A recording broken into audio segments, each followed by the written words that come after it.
Hey everybody, I'm David Boer, the writer of Kanto, Killer Queens, and All New Firefly, and you are watching The Experience.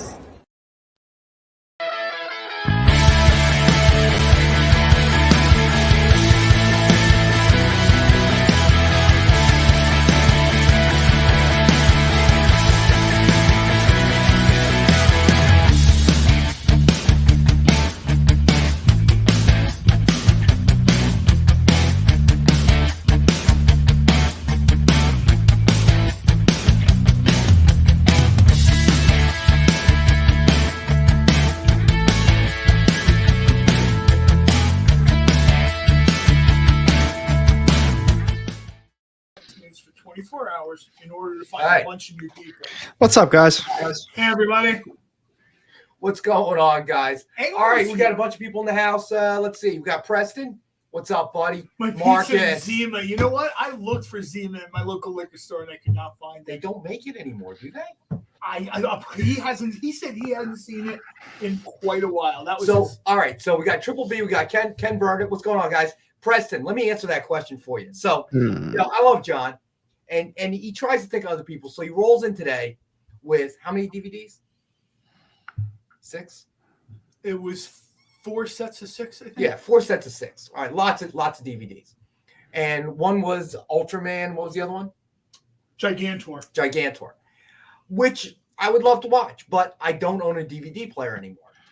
So I had to mention to John that, in the future, I prefer gifts that involve food. Okay. So there is no pizza tonight, Preston, because John must have eaten before he got here, so he neglected to bring anything else for the rest of us. Starving. No pizza. Oh my goodness. What's that? I said no pizza. You can order a pizza right now and have it here during the show. We actually could. And given the people that are in the building, we could probably get it with anchovies today. No, Nick likes anchovies too. Well, Ben's got to roll in to get some. Nothing I can do about that. Amy's feeling under the weather, so we hope she's watching this. I hope you're feeling better, Amy. So I don't think they make Zima anymore, do they? They don't. They don't. That's what I thought. It got discontinued. They got the hard seltzer now anyway, which is just Zima minus the sugar. You could always add sugar. Some John. of that hard seltzer is just. I like seltzers. I like them. Passion fruit, I know. But Zima's okay. Zima is like the meth. Zima is like the malt liquor of malts. Malt liquor. If you look, it was Colt 45. That's what we used to drink. And I don't want to say this. Hopefully, there's nobody under the age of 21. Sheldon, what's going on, buddy?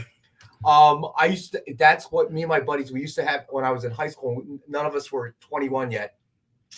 We had one friend who, God help him, he was prematurely bald at 17. Oh, no. Okay. Yeah, I knew people like that. And that's the boy we would send into the liquor store because he had a pretty high percentage. I would say he was between 65 and 75% success rate. Okay. So, if he got turned down to one, we just drive to another one and he could go and try his luck there.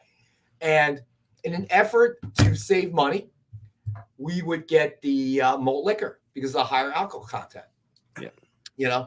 There's a reason. It's disgusting. Old English, but my personal favorite was Colt 45. Colt 45. Yeah, of course. Come on. Great commercials.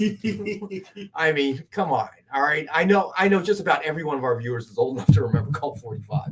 They still sell that, but now that I'm an adult, you can afford I can afford and decent to drink. The presence of microbrews when they started to come out, there's so many more choices than when I was a kid. Oh yeah. Back in my day was what Miller, Miller High Life. Okay, it's a champagne of beers. The champagne of beers. Okay, I hate that commercial so much. It is. I don't think it's good. Miller High Life, and then they always say, "Oh, but it's the champagne of beers." On a hot day, I think it goes down pretty smooth personally. I mean, there are times when I like an IPA, but there's certain times when a nice Miller High Life Pilsner, it goes down pretty smooth. I'd rather just drink the regular Miller Lite. Oh, dude, there was no Miller Lite. The Miller High Life was the original Miller. Marcus Pabst Blue Ribbon. No. I went to college in Virginia. Where still seeing people drink PBR made a big comeback. Oh, yeah, they did. I went to college in Virginia where you could buy beer and wine at the grocery store, and we would buy PBR, Schmitz, and the ponies. All right, I remember you could get a 6 of Schmitz ponies. Literally, we could go back to the car and start digging for change. Okay, I mean $1.75 for a 6. Old Milwaukee, Marcus, yes. And then they decided to really remember when Milwaukee's Best came out. Oh, we used to call it Old Milwaukee Beast instead of Best because it was just. But PBR came back. They had a resurgence. Oh yeah, it's a huge thing when they started serving it Fridays and places like that, right? And they'd have PBR nights, and it still tastes like crap. But you know, kudos to them for their marketing. EVP, I like that. He's got a dark lager that keeps the spoon vertical. Brew 102. I don't think I've ever heard of that. Brew 102. We drank a lot of Natty Light in college. That was like the go-to. I think it depends on what you drink and where you went to college. Yeah, it was regional. That's 100%. For me, when you were in and around Atlantic City, everything was Mickey's. The grenades, the wide mouths. Oh yeah. We'd get a bucket of those. I mean, it would be like $3 or $4 for like a case. Hey, it's all about those riddles. Same with Lion's Head. Crazy. Dude, it was crazy. I mean, literally. And Genesee Cream Ale, which I still actually like. I actually like Genesee Cream Ale. Genesee Cream Ale to this day I like, but now more microbreweries are doing cream ales. Well, I had a buddy in college who had a formula because we were all dirt poor, right? So he would go and he lived off campus, right? And he was friends with me and my roommate. So he'd come and party on like Friday and Saturday nights. And he would buy a 6-pack of Heineken. Okay, or Lowenbrau, depending on what was on sale, and then the rest of his beer would be Milwaukee's Best. Yeah, because his theory was after I got through the 6-pack, it all tastes the same anyway, right? That is true, though. In the front was good beer, and then everything in the back was whatever was on sale. That was brilliant. That really was brilliant until we started drinking his Lowenbraus and Heinekens. He'd leave the room, go to another room, come back. He had 6. He had 1, there were 5, and then there'd be 3, and then there'd be 2. And by that point, he goes, "So you guys drinking my beer?" And our answer would, of course, be, "No." Hey, Creative Cube. Really? We don't lock the door. Anybody could have walked in. You got to put those in the back, bro. You got to put those in the back. Apparently, we turned today's new comic book day. We turned the B into beer. Yes, we did. We did. It's a good thing AR is here because he'll actually have some relevant stuff for new comic book day. Ouch. Us, not so much. Oh, what's crazy is there's a super light week this week. Very light week. What's this again? For new comic book day, it's a super light week. Well, John was talking about that too. Don't you work in the comic book industry, sir? Yeah, I'm doing this show.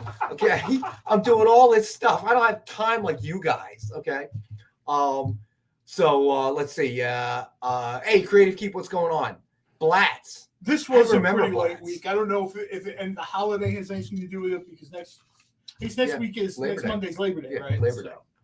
So it could be. I mean, that could have something to do with everybody's having a last hurrah in the summer. No, I mean I don't know, but when I got into the comic book store today, I thought they hadn't put the books up because it was so light. Yeah. It was like he spread everything out, and I'm like, all right, man. All right, so let's get to the 6 books. I ain't get nothing. What's your average per week, Alec? 71. No, I wish. I tend to keep it at 10, just so I know what I'm going to spend. But usually I end up around 11, sometimes 12. But if it's over 12, I usually have to pick and choose what I'm getting. I hear a lot of people say that, like they try to keep it to like 10, so they roughly know, $5 a book. Right. $10 roughly. Now, what I will say is while I usually try to keep it around 10 because I don't want to spend too much money, I got 6 books today, but I also got 3 omnibus today. So, whoa, big money. Well, Rubenstein in the house. What's going on, buddy? Miss Jen is in the house, and she mentioned the Planet Hulk book. She was. Miss Jen in the house as well. Yeah, she mentioned the Planet Hulk book up front. Well, we are going to do best offers first. The beer list? And then we'll get to the beer list. Man, I wish we had some beer. State in New Jersey, we can have it delivered very, very soon. Yeah. Did you hear about this? I bet. Wait, what was it? What's that? What'd you say about delivery? We can have Grubhub in the very near future they've changed the law so that, you know, places like Grubhub and whatever can deliver beer to you. No kidding. You know, I'm very excited for that to happen. You know, I saw beer in my fridge. I was getting ready to leave, and I grabbed this, and I wanted to bring beer, and I thought there would be two problems. What's that? Nick doing that. Please don't drink beer live on the air. And then I didn't want to hear like Kyle's voice. Whenever something's wrong, Kyle jumps in with, "Oh, guys, yeah, you really can't do that." Yeah, yes, we can. Let me show you a trick. Okay. EVB just popped the beer. All we got to do is put duct tape over it. That's all. Somebody messaged me from last week when they thought the ginger beer. It's like, oh, so you're drinking beer? I'm like, no, it's ginger beer. Oh, okay. I said, no, not like ginger IPA. It's a non-alcoholic. We could have just called it ginger beer. There's so many solutions to this problem. Next week when we have those huge cups and the show gets progressively better. Cozies. You know, those cozies to cover it up. That's what we used to do at the beach. No, this is Pepsi. That's a story I'll explain in a minute. Neil, what's going on, buddy? Hope you're doing well. All right, so the best offer books of the night. So we have Heroes for Hire, number 1 in 25 Tabao variant edition, signed by artist Brad Walker. Suggested retail of $49.99. It is number 5 of 6, and it is a best offer book starting at $25. That's a nice. I'll tell you, if you're like a Falcon fan, this is sort of your hero moment, no pun intended. You don't get a ton of Falcon covers like this anymore because Sam Wilson spends most of his time as Captain America. Right. So, you know, if you're waiting for that cool Falcon cover. So, JD, yes, they did that in New Jersey as well. So all of a sudden, places that served alcohol, if you ordered carryout, they can include alcohol. But that was just for the pandemic. This is a permanent go forward thing. They will bring I'll tell you why that makes sense, because people leave their house generally in their cars to get alcohol, right? Thank you. So a way to really cut down on drinking and driving. No, we'll bring it to you. Just stay there. Yeah, that makes perfect sense, doesn't it? It seems too logical, you know? Yeah, it does, doesn't it? People are like, oh, it'll be more expensive. You know what's more expensive than having cocktails delivered to your house? What? A court case. You know what lawyers charge to get you out of jail for DUI? Well, it's not cheap. If you're ordering beer in your house, that probably means you're not going anywhere. Most likely. You are so lazy that you don't even want to go to the liquor store to get the beer. You know, Costco or whoever. You know, if Amazon did beer, I'd be like, okay, take the money. So it weird goes, if I can get a Long Island iced tea, I'll never leave home again. I'll never leave home again. Now I'm not sure if they can give you mixed drinks, but you can certainly get all the ingredients. Well, don't you go into a Costco and they have a bottle of vodka that's like this large? I never shop at Costco. It's like Kirkland vodka. Yeah, I think you can. Yeah, it's like a gallon and a half bottle, and I'm like, I've never seen vodka. I never go to Costco. I've never found myself needing a bucket of mayonnaise. You know. Well, for a long time, when restaurant supply places, pro caterers and cooks, when the restaurant depot runs out, you're happy to have a Costco or a Sam's Club. Right. You know what I mean? Yeah, but that's a bulk. I mean, for me, it's always just been me and my daughter. You know, and you know, what am I going to do with a bucket of mayonnaise? You know, well, would it be half a bucket and she'd get the other? It'll be like 5 scoops and it's gone bad. All right, so next up. We've got the Mighty Thor number 700, signed in silver by Walt Simonson. Suggested retail is $69.99. It is number 48 of 100, and it is a best offer book starting at $30. Yeah, EVB just said it. Sam's Club, gallon jugs of Kahlua. How many people do you have over your house that you need a gallon of Kahlua? Dude, I do not like Kahlua at all. All right, I got a small story for you on this one, only because you brought up Kahlua. That's not me. But when I was in the military... Real quick, this is a wraparound cover, by the way, folks. Okay. All right, so go ahead, Alec. When I was in the military, I knew a guy who he didn't really drink too often, but he was, you know, we all went out drinking, and we always asked him, you know, you want to come with us? Do you want to come over this weekend? Blah blah blah. And he finally said yes after like months of asking. He was like, should I bring anything? I said, no, we got stuff. And he said, well, what do you drink? And I was like, you know, just vodka, take shots, beers, whatever. And he said, oh, I like to make mudslides.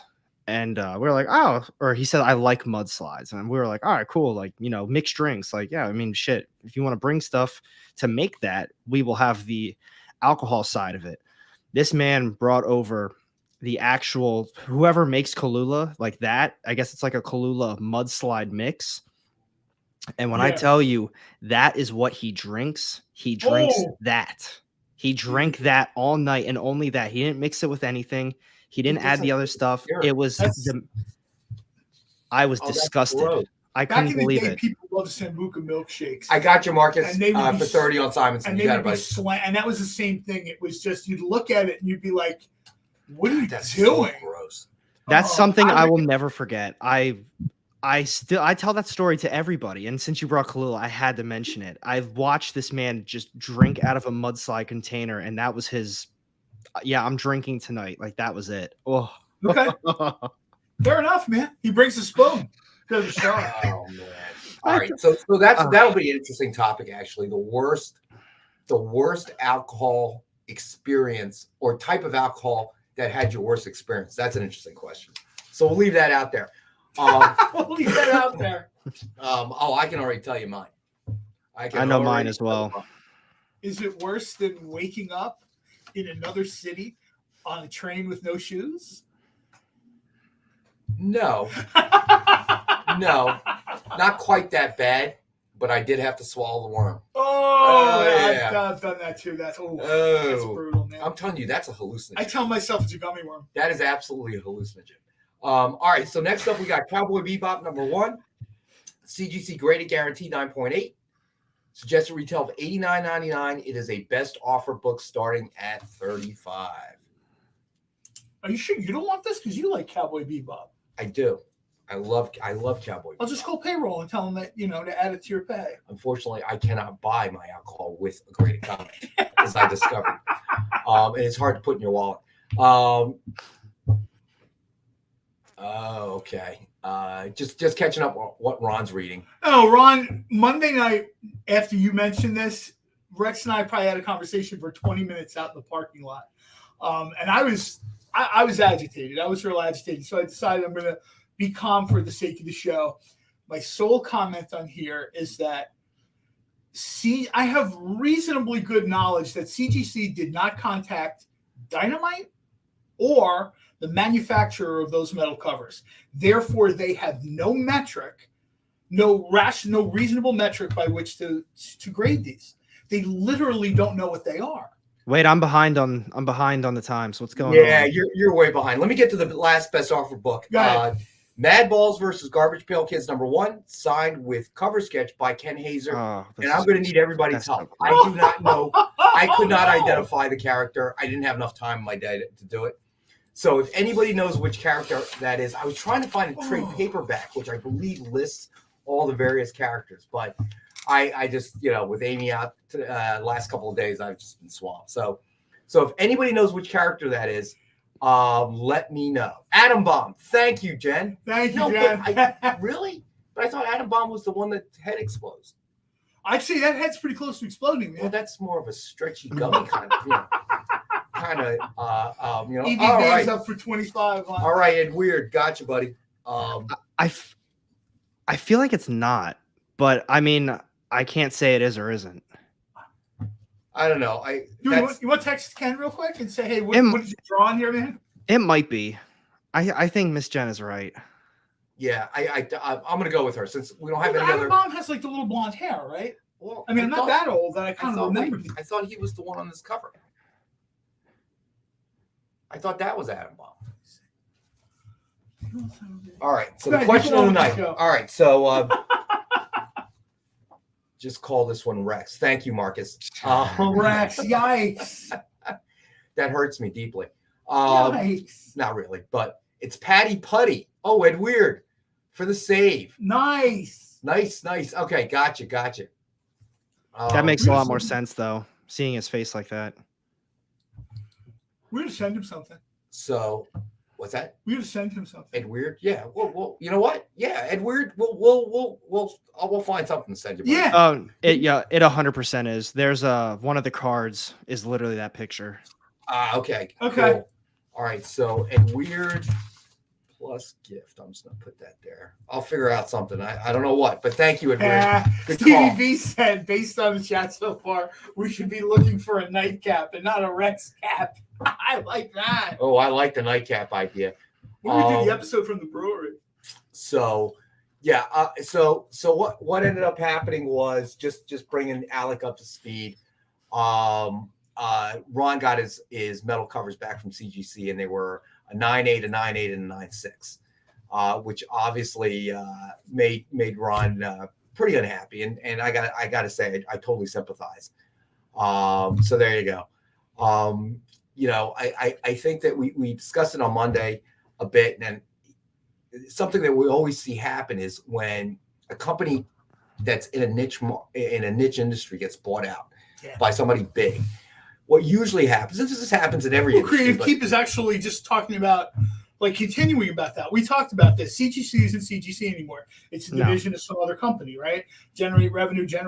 Now they don't want to. They're not really a big fan of grading special editions, but now they're going to partner with someone else to do their own.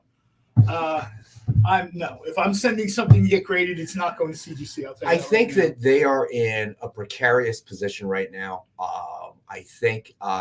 Jay, we'll address that in a second. Richard Montero is the chairman of the company that bought CGC. Oh, I will blow that building up. So we have to bring Alec up to speed on that one too. Yeah, I was gonna say I don't know that one either. So needless to say, now all of a sudden you don't really have people, I'm guessing, that are steering the ship, that are from, the hobby, the comic book world. So they're looking at a bunch of spreadsheets and way to maximize, and not realizing the result and the blowback that they're obviously receiving. And that's what's happening. I mean, we know everything that's happened of recent past. The starting their own label, the Whatnot controversy, obviously the acetate, the invisible books. It just seems like they're really kind of making all the wrong moves, and they're not sure where it's coming from yet. In Ron's particular case, he's actually saying, and now it's going to get me heated again, but they charged him full price to grade something they didn't have any baseline metric to use to grade this with. They charged him full price, and they gave him an accurate thing, and there was no grading notes. Just here you go. And the problem here is that if you don't talk to Dynamite and you don't talk to the company that makes these for Dynamite, what metric are you using? Because these are essentially something new to the industry. Right. It's not like I have a collection of metal covers from the 70s and 80s at my house. Right? These appeared when? A few months ago? It took them 4 months. What I think is interesting is this is, in a free market, I think that this is an interesting thing, because clearly what's happening, and now Creative Keep is saying CBCS is losing comics.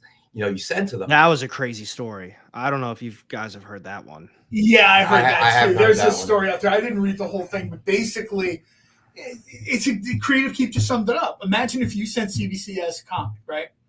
And then months pass, and you're like, "Hey, where's my book?" And they're like, "Who are you?" It's not quite that bad, but essentially there's like a certain unspoken agreement between I'm going to pay you, I'm going to send you my books, and there's going to be a reasonable amount of care given to it. It'll be done in a timely fashion. We're like past, you can't blame the pandemic for stuff anymore. This is like a post-pandemic world now. If you can't get something done in a certain period of time, I don't care what it is. I don't care if it's a sandwich. I don't care if it's grading a comic. I don't care if it's making a shirt. If you can't do it in the time you had before, then you have to tell people that, and you can't expect them to pay the same amount of money for service. So, Creative Keep and Preston, that's an interesting question. Would there be a market for people who really don't care about the grade, but are looking for some way to protect the comic, so to speak, and have it slabbed in that sense? Maybe. Well, I think Dave Cerrone a while back, I don't know if he's in here tonight, but he tried out a product that was promising, but it wasn't quite there, right? But if CGC is essentially co-opted now, and you've got the other company, which is, I think from now on, people just send them in to us every week, and we'll read them, and then we'll tell you what to. No, but for Ronald, that's absolutely crazy to me because there's no way that they contacted Dynamite or whoever made the books for metal grading. But the fact that you got a couple 9.8s and a 9.6 with no grader notes, first off, the thing's metal. Was there dings in it? Is there scratches in it? What was the logic for it to not realistically be a 10, let alone a 9.6? What made that so different than the other three? But what made those three, it's metal. How did it not basically be perfection? Yeah, I gotta say that I think that it's a head scratcher because I don't think it's that much of a head scratcher. No, you have 2 9/8 and then a 9/6, and then you don't provide graders notes. That's what always kills me is the grader notes. And even when you do get grader notes, because I've bought some slabs before that I had to get notes on, you pay for the notes, and then there might not be notes, so you actually just bought notes that don't exist. I don't like CGC. That's my opinion. There's been a lot of issues. You've been consistent. I mean, that's what you've always said. I mean, so there are definitely some problems. It's interesting to see how this is going to shake out. As I said, there is an opportunity when these things happen in the free market. There's always an opportunity for somebody to come along who does it better, faster, and cheaper, and maybe that's what ends up happening. Dynamic grading. Nick isn't here. We could start anything tonight. He wouldn't notice. Yeah, I'm sure. Why are all these comics here? What is this bill? Where did this bill come from? What is this bill for? Well, good news and bad news. We have revenue, but ... All right. So somebody today asked me, and this is the last thing I'll probably say back because I don't want to tank the whole show. New Comic Book Day, there's like a ton of conversations going on that hashtag on Twitter. And Twitter always seems to be the barometer at the point of the spear. Whatever's happening first, that's the first place people start arguing about it. And then it spreads out to other social media platforms. Right. But I think because of Twitter's immediacy, like I'm literally picking up my phone and blah, and it's out there. I saw someone in the conversation talking about CGC and grading or whatever. And I kind of relayed this story. I didn't mention Ron's name, but I said, I know someone that submitted metal covers and they were pristine and he did not get the grade, the service that he deserved. Again, I didn't mention, Ron's name or anything like that, but someone said to grading scale. We all knew that college were coming up. And someone said, and I said, they did not contact the publisher or the manufacturer. And like the third time, the guy's like, how do you possibly know that? And I generally try not to do this on Twitter, but I'm like, name drop? There was a name drop. He reserves it for the show. I said I literally went into the publisher's office and asked them. And that shut up almost everybody because someone was like, oh yeah, he's over there like every day. And I'm like, no, I'm not over there every day. But I said, so literally, who did you, we have an expert on metal covers. Who's the expert? It's brand new. There are no experts on metal covers other than Dynamite and the people who make them. All right, so we're at 6:30. We got to go to our first break. So stay with us. We'll be back in a couple minutes. Did you know that every Experience show, including some exclusive content, streams on Twitch? Check it out. Twitch.tv/the_EXP. Or just scan that QR code. You just finished the last episode of your favorite new show, and you just have to talk about it. But all your friends are ghosting you because of that incident last week at the buffet. Oh, you know the one. What you did to that chowder. Ugh. Keeps me up at night. So what do? Join writer Dan Wickline as he breaks down all your favorite pop culture media. Whether it's a review of the latest nerdy TV show or a dive back into the history of your favorite comic characters, Dan's ready to discuss all the hottest topics live. Join the conversation as Dan live streams Tuesday through Thursday at 5 Eastern, 2 Pacific on Twitch, Twitter, YouTube, and Facebook. The Dan Wickline Show on The Experience, Comic Culture and Sales.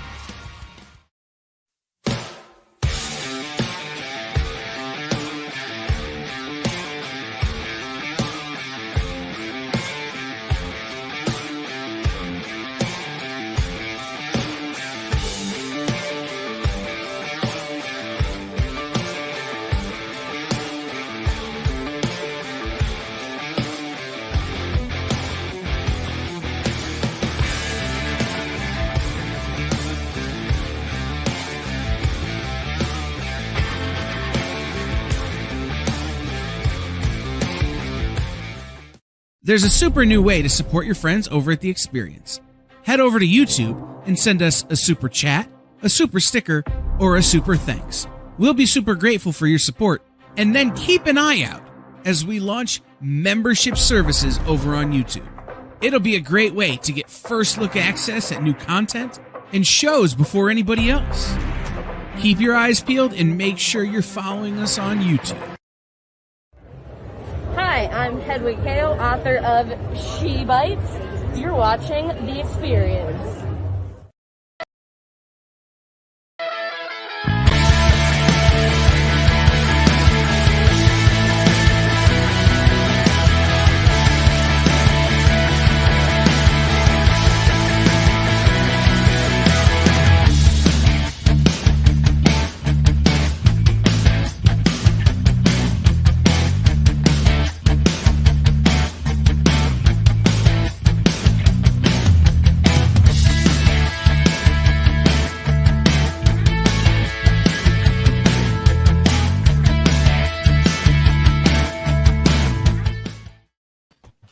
All right, and we're back. All right, so we do have a special 4 connecting cover set by Ken Hazer tonight, and we'll get to that in a little bit.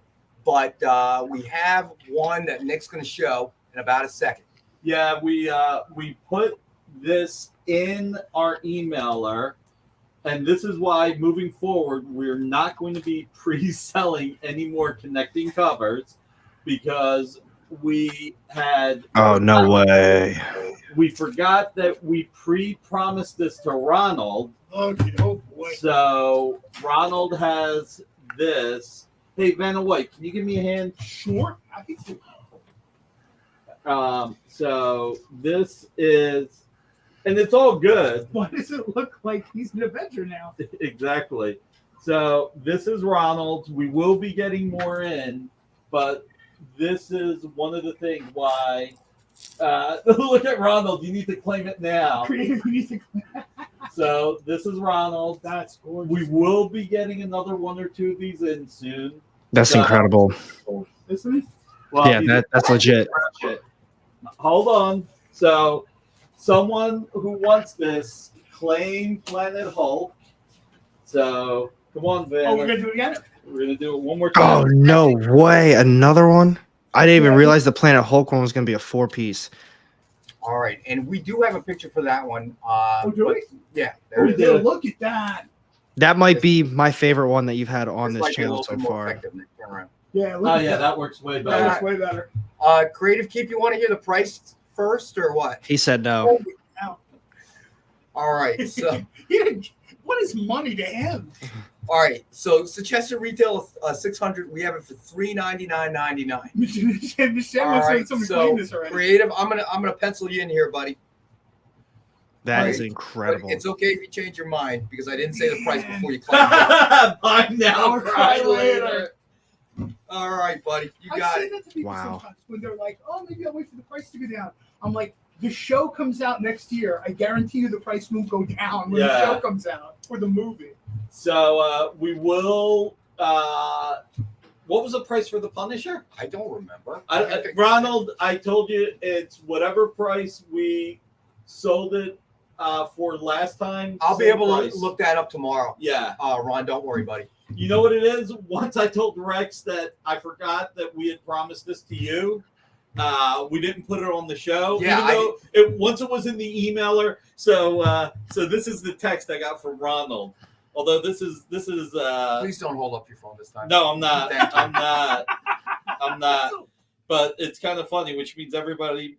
Ron, shoot me an email because in the morning I get a ton of emails. So I try to go through them one at a time, and this is the way I keep track. So I'll remember to do it as soon as I see your email. I would never trust myself to buy those because I know I'd lose one of And them. then and flip. flip We my package bag. them together.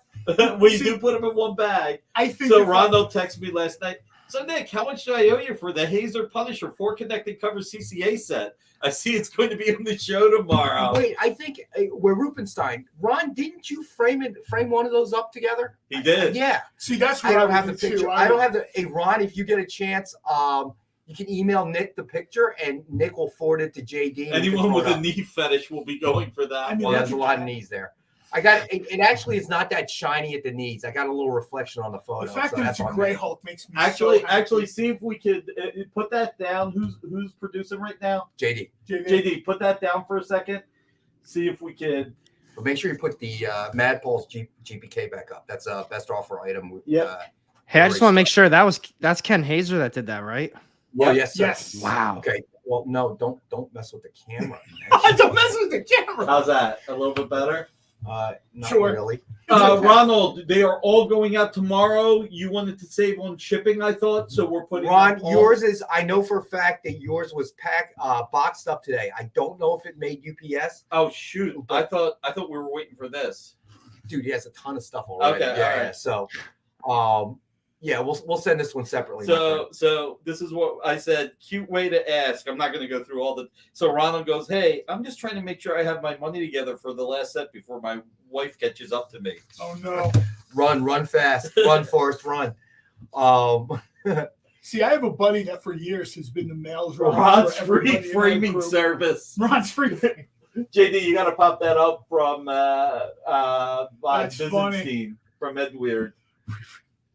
And the other thing, I would never trust myself to buy those. Oh, You gotta pop that that's- back up, that's too. Crazy. All right, best offer items. We will.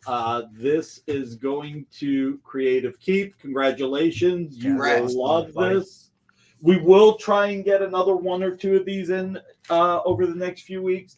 Again, this is why we're not pre-selling them anymore, because they take time, and I hate people being frustrated. But I do love what Ken wrote there. Look, even though it's commissioned cover art, he still wrote after McFarlane, Nice. Cool. which is nice.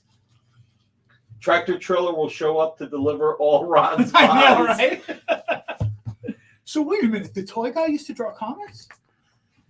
So do I have this right? Are these the Newsstand. only commissioned cover art? Did I miss anything? I can't see what's up there.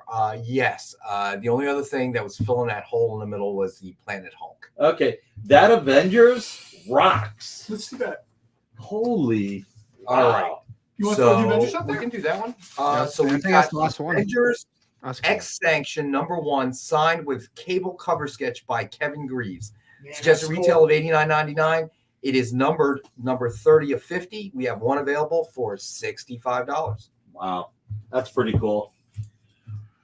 Ronald, great. I think since I have two She-Hulks, I will frame one with the Punisher and the other with Spider-Man. That's awesome, Ronald. And Ronald, the framed one that we were talking about is you have the Cowboy Bebop's frame. That's what we were. Oh, okay. I knew he had something framed. That's on me. The Punisher, yes, that was done on the Avengers, Jay. So, but there's also the never mind. There's I'm not a cable fan, but that's a cool cover. That is a cool cover. It is. It is. So, and weird, there is. There is a There real is. guy. We'll go to that one next then. Hold on, let me find. Oh, here we go. It is The Boys Hero Gasm #1, Virgin cover signed by Garth Ennis. And we have one available for $60 tonight. No, that's not the one.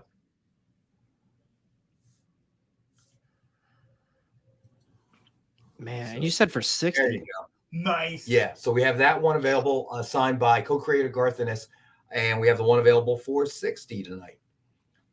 That was a crazy issue. I will say one thing, and we love Ken's commission cover art, but you can leave the Hero Gasm there, but this Yeah, rocks. that's great. Oh my god. And Weird claims All right. Hero You Gasm. got it, Ed Weird. It's yours, brother. More room to show art and comics. All right. So there we go. So that one's out of here. Let me see. Okay. And Ronald, what was it called? Curious Minds Want to Know? No. Inquiring minds. wanna know. Inquiring Minds Want to Know. Where do you get your frames from? And everybody, if you have not yet, hit that thumbs up. Hit those hearts if you're on Facebook or Twitter. And if you are on Twitch, hit that Android. And thanks, everybody. I'm going to leave you guys to actually have fun and get out of your way. All right. So let's see. Okay. So what? Oh, let's do this one next. What's So the over under? And they comes back in 5 minutes with more cool stuff. I'm not betting. Please fix the camera. I was actually going to make that suggestion too. Wait Yeah. a minute. This is. Here, I'll.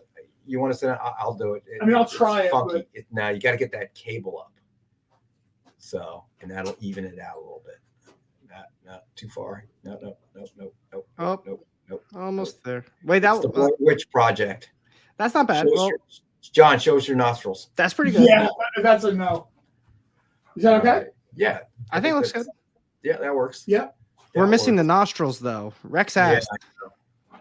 All right, so you have to Nick proof the camera. Yeah, we got to put like Velcro on it. We're gonna drill it down into the cabinet. Oh, it's kind of hard. It's his stuff. So. Right, it's gonna have a permanent, fixture. Preston, I'm gonna let Nick answer that question. Left, no, you're left, Joel. That's a good one. All right, so let's see. I gotta tell you, I don't, not to speak for Nick, but he really likes Daredevil. I don't know how many of those comics he's gonna part with. That is true. He's parted with more than I thought he would. All right, so let's cover new comic book. You know day, what? guys. Touching what he just said, when we started doing this, like before I started doing this, I had long conversations with Nick about comics. I'm shocked he's parted with as much stuff as he has. I really am.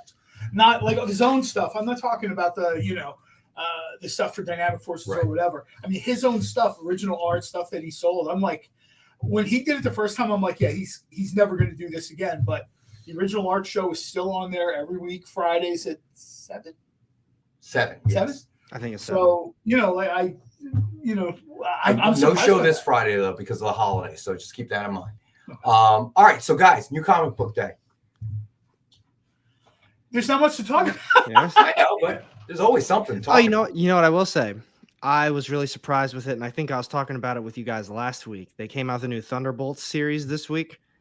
I had like 0 expectations for it. I actually thought it was really good. I thought it was really good because I thought it was going to be extremely bad, and it really kind of took me off guard. Oh, cool. That's like a pleasant one. Usually these conversations, we go the other way. Like, Yeah, I bought this and I thought it would be good, and it was not. Yeah, it was like it introduced the new Thunderbolts team. That's not really a spoiler because they put that in the description. And then they had a little bit of action, which wasn't bad, but they actually had like a good setup. They introduced the new Thunderbolts squad, and the people who didn't know who some of the characters were, they put a little profile in there, basically their name and I guess what their power is or something along those lines. And then they kind of just went about the issue and really kind of just laid it on us what the plot was going to be. And I was really surprised it was that good. I haven't read it yet, but let me ask you this. Now, they've talked a lot about Thunderbolts in the MCU. Does this book sort of look like they're, like trying to move into that? That's funny because when I made my video for tomorrow, I actually mentioned that, or I mentioned it on a short or something. I talked about that. I said, I thought it was really good, but I feel like the way Marvel does things, they're kind of setting up for, for us to be recognizing these characters because they actually hinted at like a prior Thunderbolt squad and that they're actually not good people. So this new Thunderbolt squad is supposed to be the good guys. They're supposed to take a new good name and they start fighting the other ones. So I feel like they could maybe go that direction, especially with the people who are in the Thunderbolts. I mean, they're all on the cover, but, Kate Bishop, Clint Barton, Monica Rambeau's there. See, now I'm going to pick this up because I saw that and I'm like, nah, I don't think so. But now I'm. And America Chavez too. So it's like these are all really established characters that they're, hitting on in the MCU right now. Right. Okay. So I mean, they're like I said, they're all on the front cover anyway. So it's what? I walked right past it too. I looked at it and then I was like, trust me, I would have too. If I wouldn't have had such a small week. So I missed out on Ant-Man issue number 2. And it was just a small week in general. But if I wouldn't have missed out on Ant-Man and it was so small, I would not have gotten it. I would have skipped right over it. And I'm pretty happy I grabbed it. There's a couple good things this week. We don't talk much about this because we're like real comic guys. But I was talking to someone today that they on Comixology, they have like Comixology originals. And apparently those people had a really good week. Just throw it out there. You know what I mean? I sort of like I tell people all the time when people ask why do I have Comixology, I have Comixology simply so that I have access instantly, like on my phone, Right. to everything Dynamite does. Because almost everything Dynamite is up on Comixology, right? Yeah. So not that I'm going to be Comixology in any way or anything, but for me, because it's me, there are times where if I'm on a train and I'm going to look at something, I bust out my phone and I can do that. But apparently those people, what? When was the last time you were on a train? Today, when I went to Ontario Street Comics for New Comic Book Day. Yeah, Train? I always take a train. he woke up in a different city with no shoes on. We were talking about this earlier. Where is it? Ontario Street's on 2nd Street, where it's been since the 90s. What, in Philly? Yeah. You take the Patco, really? Yeah. Dude, people get killed on Patco, bro. There have been times where I've like tweeted photos to Patco, like, "Hey, you want to clean up this car because somebody's like asleep under a seat." But, Yeah, dude, I don't. well, let's put it this way: I'd rather take the Patco one than drive into Philadelphia. I'd find My comics are $60 and my parking is $60. I find an LCS that has free parking. But I'll tell you what else. Dynamite's Comic Book Day was kind of. We joke around about this a lot. Rachel Holland appeared on all three covers at once. That's the first time. That was like a first for her, and she was super happy. Real quick, because we have a ton of stuff to do. I don't want to take up a lot of the show with just Dynamite, but Vampirella Year One, I read it obviously before today. Right. There's a Fat Jack show on the Experience. I have been to Fat Jack's. I think Nick is more of a regular Fat Jack's. Well, Fat Jack's has been around a long time. Fat Jack's is like the sort of. Yeah, they've been around a really long time. I remember going in there as a kid myself. Yeah, Fat Jack's and is I am not a young man. No, you are not. Thank you for emphasizing that, John. I really appreciate that. I embrace being old. When I tell people, I remember like the because you're retired. Okay, you get up at 2:45 in the morning to watch a new episode and make yourself some espresso. I'll be super happy. Yeah, I couldn't do that. Well, you still you a could job if you and were stuff, retired. Right? You're still paying for your house, right? People that are still doing stuff like that. Or I just. Your Thankfully, that's all I done. hate you. What? Made your next Invicta watch fall apart in the box. I did not. I forgot to bring an Invicta here today, so I had to wear this, which is like my standby watch in the console of the car. He picks it up like, I'll wear this one. No, it hadn't been cleaned though. I had to get like a shiny cloth and try to clean it real quick. But real quick, Vampirella Year One. My take on this is, like Draculina, it's going to take a little time. I picked it up, and sometimes I say things jokingly, but sometimes I'm serious. There are probably not that many people who are more familiar with Vampirella than I am. I had trouble identifying that as a Vampirella book initially. You got to be patient a little bit. You know what I mean? Like with a show, if you have to give it an episode or two, I think with this, you're going to have to give it an issue, because the same feedback I got from everybody on social media was the same. Like, I opened it up and I don't know what I'm reading. Like, I thought I got the wrong book. I actually was going to ask you about that. When I mentioned it in the video today, I said I do like it, and I think if you're a new Vampirella reader, I suggest picking this up because so far it's been good. And I like the issue, but I was going to ask you about that. Is it because I'm not up to date on Vampirella? I actually felt a little confused and slightly lost as I was reading it. It was doing a lot of jumping around to different things, and I don't know what any of that is. I still think it's a good jumping on point, but there is a little bit of, you know what I mean? They're trying to do, and I guess the creator, and I don't want to put, words in their mouth, but I guess what they're trying to do is they're trying to create a jumping on point, which Dynamite always tries to do from time to time for characters, but also not have people like me say, I'm not going to buy this, I'll wait until you catch up. So they're making references to things that newer readers are like, what are they talking about? And someone like me or older readers are like, oh, yeah, this is bad. Well, Southern Gothic, whatever, blah, blah, blah. And I think they have to kind of get the mix right. Draculina, the first issue was a little bit, second issue was better. Third issue on, people were like, this is great. What the creator is doing is not easy. I talked to Tom Snigowski about this, and he said writing Vampirella is difficult after 34 years or whatever it's been. The Vampire Cow is pretty cool. But, and Tom Snigowski, I don't know if too many people have written more Vampirella than Tom Snigowski. So I made the comment when him and I were talking that, you know what, it's probably easy. You can do Vampirella in your sleep. And his answer was no. Absolutely, it is not easy. Right. He made it clear that if anything, having written Vampirella in like 4 different decades, it's harder to, when Dynamite, like an editor, we want to do this story or whatever. He's like, I really have to sort of, put on my creator big boy pants and sit down. Whereas a new thing, there's not a lot back there. So Wade Weir's got a good question. Oh, I know. That was a funny part of the book. The whole vampire cow thing is hysterical. I literally, not to sound snarky, but you kind of have to read the book to get that. You do. Red Sonja this week. Wait, I have a quick question about the Vampirella. Sure. Only because you brought up Draculina. At the very end of the book, I believe it said continued in Draculina or next in Draculina. I don't see, you know what? I was a little bit confused about that myself. I think Draculina is going to appear in, and again, I'm not trying to give away spoilers or anything, but I think Draculina appears in Vampirella Year 1, Issue 2. I don't know.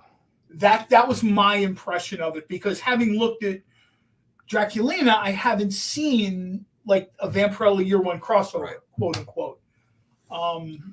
Marcus, collars? There's always collars, Marcus. This isn't so much a collars book because Vampirella is pretty young in parts of this book, so collars aren't really so it's a smaller collar. Jane mentioned it, but this sounds conceited, and I'm trying not to be. But if I'm confused a little bit, he's totally not. Seriously, if I'm confused a little bit about what's going on in a Vampirella book, almost everyone else is going to be confused, including other Vampirella creators I talked to today. Yeah, that's a fair thing. So I'm certainly not saying don't buy the book. I'm just saying don't judge the whole book, the whole run, right, on this first issue, because they have to sort of try to. They've got a lot to do. Generally Vampirella stories kind of start the same way. There's references to something that's happened in the past. People are getting killed. Vampirella's sort of running through the whatever the creator creates, but it always has a similar. This is different. A silver swimsuit. You're bringing me down. No, I don't, Edward. I don't want to bring anyone down. I'm just saying that the first issue of Vampirella Year 1 is sort of setting a lot up. It's not like issue 1 of a Red Sonja story. Somebody's getting their head chopped off. Right. That's there's no sort of I love Red Sonja, but one of the reasons I read Red Sonja is I can rely on seeing someone, you're not going to make it to page 6. I could just see this coming. You know what I mean? You know what you're getting into with those. Yeah, you know what you're getting into. I think this is a little bit new. All right, so let's get to another book before we got to hit the break. What was the last thing that we had today? We had. It was John Carter. It was John Carter. Right. I never read these things on the Wednesdays anymore, so I love John Carter and Mars. I'm like a bad person to be objective about it. I love the covers. The art style is not what I would like to see in this book, but George Kambadais, he's not Spider-Man. So I don't know how to. Kambadais? The guy's worked on Spider-Man, so clearly, he's got an audience. I just, maybe I'm too old to appreciate that style, or maybe it's just not me. Well, you're definitely too old. I'm used to what Dynamite has done before. Hard stuff. That's true. But if you look at what Dynamite has done before, the color palette is always reflective of Mars.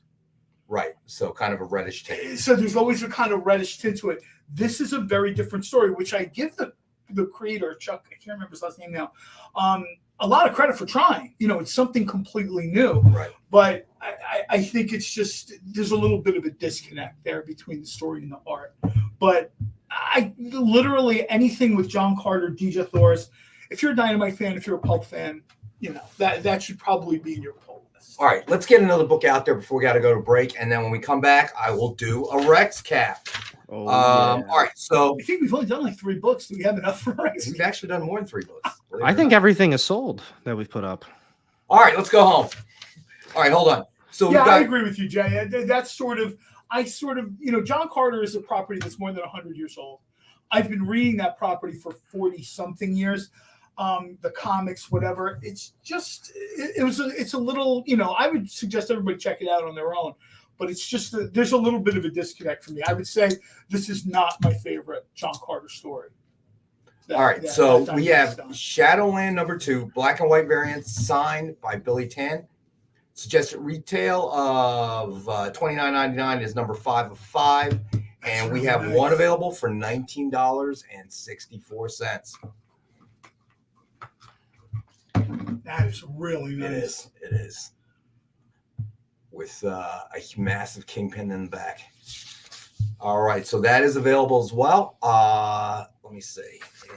And It almost reminds me of the cover of like a hardback novel. Like a crime story. If you ever go into like, you see what I mean? Like if you ever go to like the true crime section, or I should say fictional crime section, they have these covers all the time. It's like one overarching figure and then everybody else that's in their orbit. I've heard that story told a bunch of times where people are like, you're doing the books about Spider-Man and Daredevil or whatever. This is all the Kingpin story. Right. And I kind of, there's a part of me that I like that approach. And I think that's sort of the approach of this book, actually. Like from the Kingpin's point of view, like, yeah, spin your webs. I don't care. I'm running a business. All right. So, Preston's taking it. All right, Preston. Nice, Preston. It's a very cool cover. All right. So that one's out of here. All right. So, you know what? We're going to go to our next break and stay with us. We'll be back in a couple minutes. Get the inside scoop on everything happening at the experience every week. Join our mailing list by scanning the QR code at the bottom of the screen and then watching your email inbox.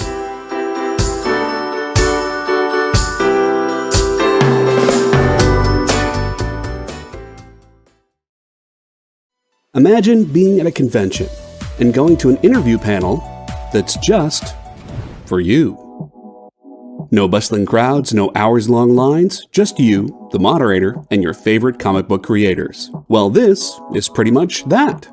Miss Jen sits down every week with 2 comic book creators for a live stream interview about their latest work, and you can ask them whatever you want. It's Talking Shop, Mondays at 5 Eastern on The Experience, Comic Culture and Sales. You just finished the last episode of your favorite news show, and you just have to talk about it. But all your friends are ghosting you because of that incident last week at the buffet. Oh, you know the one. What you did to that chowder. Ugh. Keeps me up at night. So what do? Join writer Dan Wickline as he breaks down all your favorite pop culture media.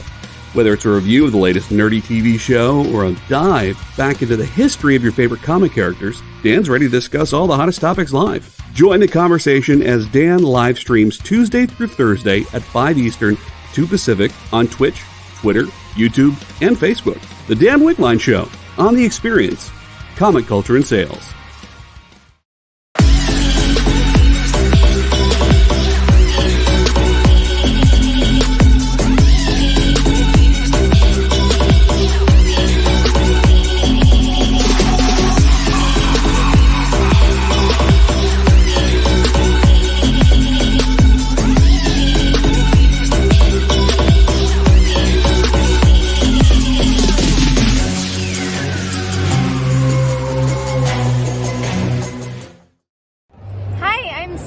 I'm the creator of Soulstream, and you're watching The Experience.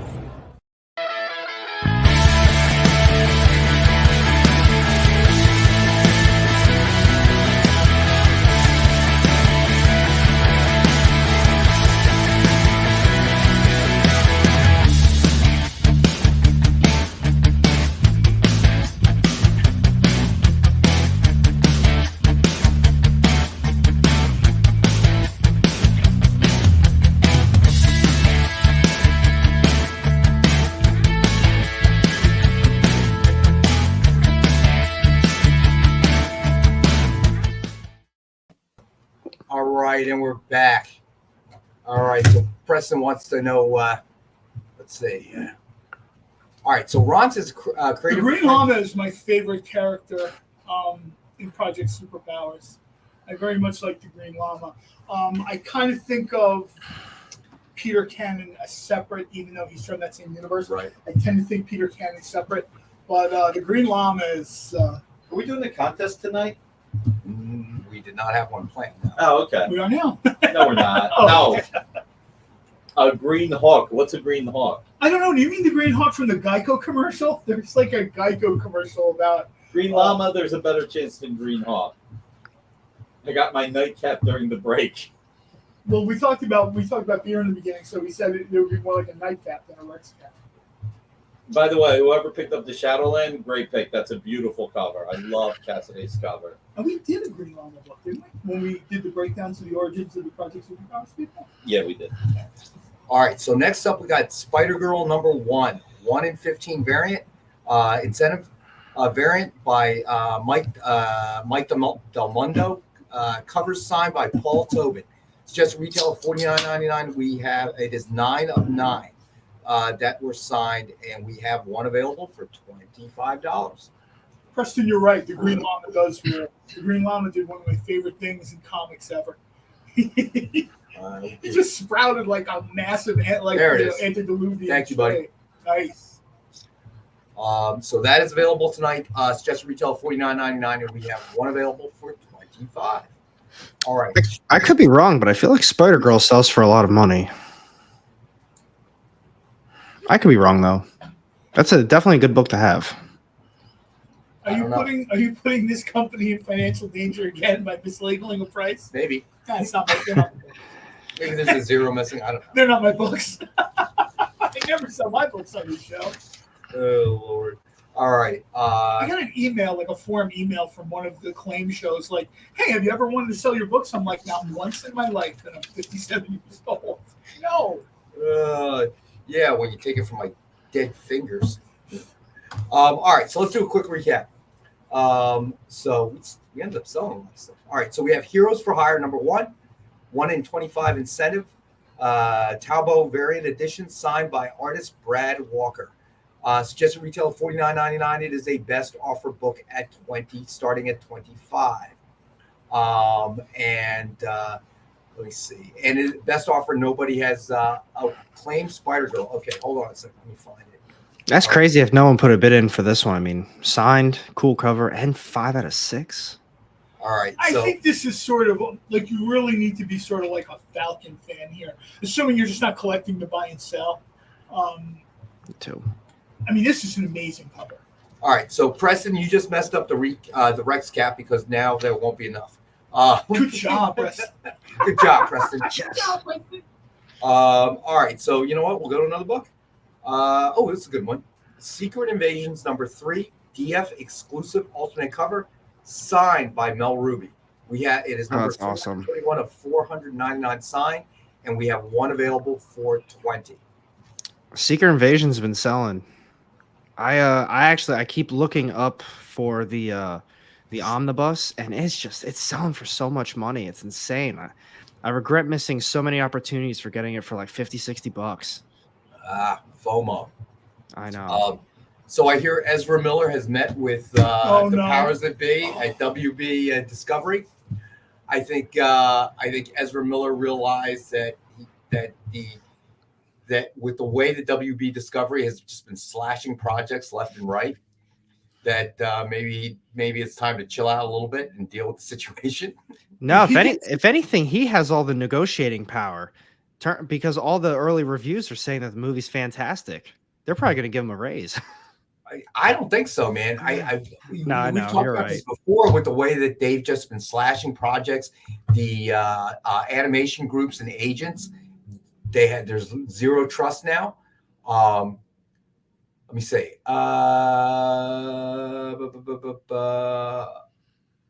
The Secret Invasions. I have 20. I don't know. JD, Ed Weird, it is 20, not 25. All right. So that just might have been a small snafu there. All righty. So just so you know, my friend, Ed Weird, it is 20.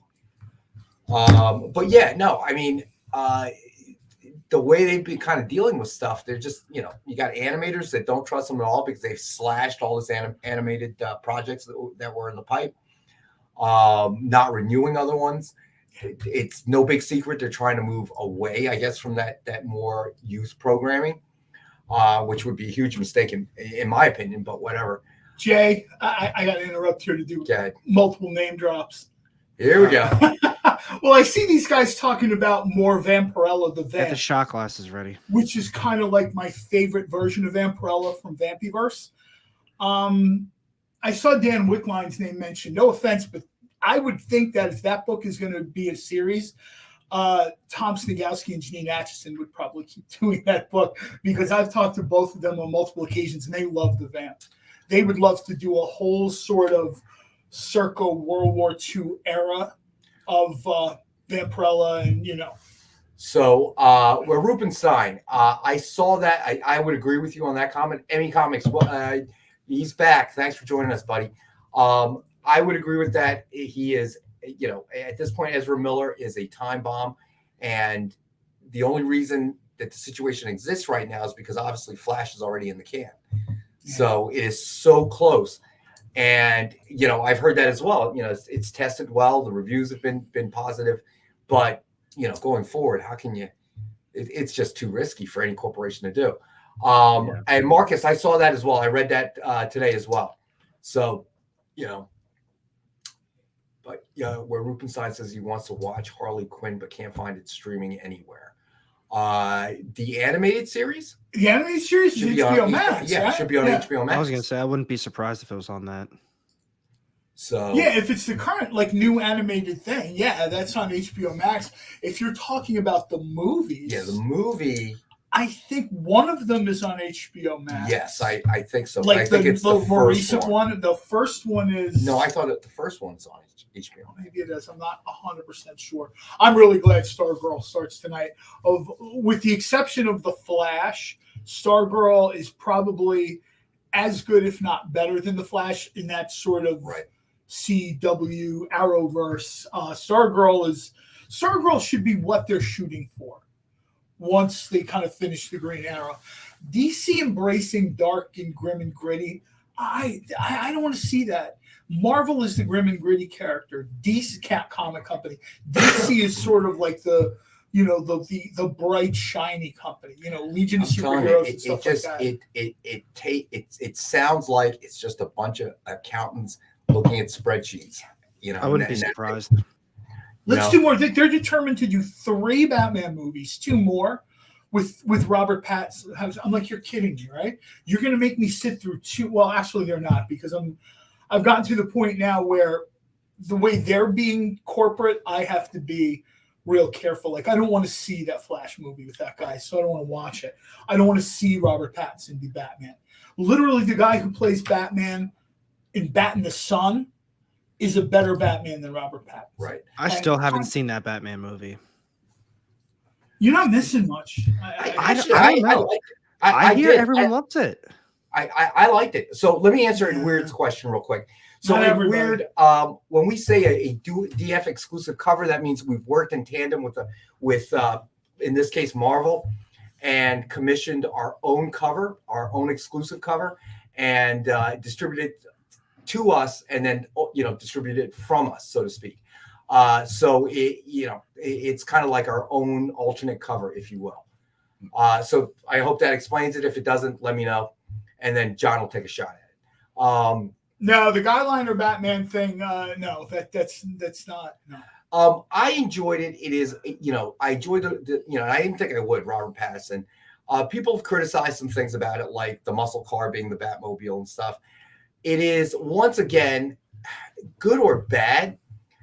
It's once again this reinvention that comes out of DC. In their movies, this reinvention of a character, and in a totally different universe. We saw it with Joker and with Joaquin Phoenix and all that. And standalone, I thought it was a good movie. I enjoyed it. All right. I thought, and I was surprised, just like Michael Keaton, I'm like, Robert Pattinson, come on, dude. Harry Potter. If you saw Johnny Dangerously, you knew he'd be a good Batman. I saw Johnny Dangerously. No, I didn't think so. Okay. At that point, his biggest hits were like Mr. Mom. Mr. Mom, Multiplicity? No. That came way after. Did that come after? Mr. Mom, and what was the other one? Gung Ho. So he was the ultimate comedian. I loved his movies. I would laugh my butt off at him. Now you're gonna turn him into Batman? Well, I didn't see it, but he did great. I really want to see him as old Batman in like a Batman Beyond project. Yeah, you could have seen that, but if you saw him as the Vulture, that guy can absolutely be menacing if he chooses. Well, here's your problem. your chance to see it was waxed when they shelved Batgirl, and right now the Flash is, we don't know. No decision has been made. So that to me was monumentally stupid, because people would have watched that film just to see Michael Keaton. Okay. Oh yeah, I think people would have. It didn't test well. It wasn't good, and then there's some controversy about that as well. But now you've left all this money on the table because there are people that have that nostalgia feel, and that's what they want to see. And if anything, Top Gun Maverick proved it. Now, granted, it was a great movie, okay, but to get to where it is, that was nostalgia. I saw that again yesterday. Oh, of course. You better hurry up, bro. Taking full I realized advantage. I hadn't seen it in several days, and I was like, I can't wait to the show. When they aren't able to get out of bankruptcy, and they lock the doors, and John shows up, and the doors are locked, and he's banging on the glass, and some guy goes, "We're out of business," and watch John cry as his Grubhub delivery of sushi shows up, and he's eating sushi through his tears. If they went out of business, I'd be sorry, but I would just sign up for somebody else's movie club, like AMC Stubs or whatever. They're never going to not. Business is never going to. They have a database. Gonna look them up. Oh no! Do not give him a membership. No, they're gonna zero. Send the rejection letter to Rex Wang at Dynamite. Dear Mr. Cole, although we appreciate your interest in becoming a member of our frequent movie club, we cannot fiscally support this. The first one of these clubs I belonged to was what AMC had before Stubs, and I can't remember the name of it now. And it was only so many movies a week, and I always was at my max every week. And then they became AMC Stubs, and I was gifted a membership or something, so I wasn't sure exactly what it cost. And then the pandemic came, so nobody's going to the movies; it's closed. And then I tell a story all the time. My wife was the one who's like, "You have to join this Regal Club." She's looking at our American Express bill. She's like, "Do you realize how many times you go to the movies?" I'm like, "Yeah, of course I do. I'm going to the movies." She's like, "This isn't going to work." She looked at her spreadsheet. "This isn't going to work, John." Yeah, I absolutely know how much I go. She said $25 a month versus, she photocopied, printed out a copy of the bill the month Avengers Endgame came out, and she highlights every charge. And she was upset because I said the paper's white. If you wanted to, you should have highlighted it in blue and red. So they put Captain America stickers all over. So furious. So John then told her during that conversation, "Hun, can this wait? I have to go to the movies." Yeah. Okay. Sorry. You've been going on this for too long. I have tickets for tonight. All right, let's do another boys item. Tonight we got the Boys Highland Laddie #1 Virgin cover. That's cool. All right, we have one available for $30. Oh, Yui's been lost. What's funny though is earlier when you were like, "Yeah, I'll just take my business elsewhere." The company's probably looking at you watching this right now, like, "Do it." Hi, thank you. We've come out of bankruptcy. John is gone. Oh man, Beetlejuice, yes. Michael Keaton Night Shift I watched as well. There was no way I saw him as Batman, but he proved me wrong. He was excellent. He was excellent, and I would have watched that movie even if I hated every minute of it for the sole reason to see Michael Keaton. The biggest people ask this all the time. My movie thing, where did it start? It started with Batman. I went to see Batman the night it came out. Massive crowd theater. Everybody's in the line waiting. I'm watching this and I see the ticket window was still open. And they're like, "Yeah, we had so many people come to see this. We're going to show it again at midnight." And I was like, "Really?" I was like, "Can I buy a ticket?" And he's like, "Well, you got to get it online." And movie tickets weren't that expensive back then. I said, "Online?" I reach into my pocket. I pull out whatever money I had on me. It was like $46. And I'm like, "Can you give me a ticket?" And the guy looks. He grabs the money, gives me a ticket, walks away. So I saw it again back to back. It was so good. I woke up the next morning. I went to see it again. And I must have seen Batman 15 or 16 times in the first week or so. It's crazy. I just don't understand how you can do it. That was when I had a job. I would work and I would, this, that, whatever. Okay, I'm gone. I'm done. So where Rubenstein said he had Cinemia and canceled it days before they went bankrupt. Yeah. Saved my annual fee by 2 days. There's going to be someone else that does it. I hope Regal doesn't go out of business, or whatever the parent company is, Cinemark or Well, whatever. you better lay off him for at least a week or two. No, no. All right. So next up, we got The Boys, Butcher Baker Candlestick Maker #1, the Virgin cover, and we have one available also for $30. One of my favorite quotes in any comic book movie ever is in Civil War, where the two sides are together, and Black Widow says to Captain America, "Do you really want to fight? Do you really want to do this?" And he says, "I really do." And I hear those words in my ears every time someone says, "Are you really going to go to a movie again? Are you really going to do this again? You really want to do that?" I really do. If there's a movie after this show, I might go to see it just to sort of.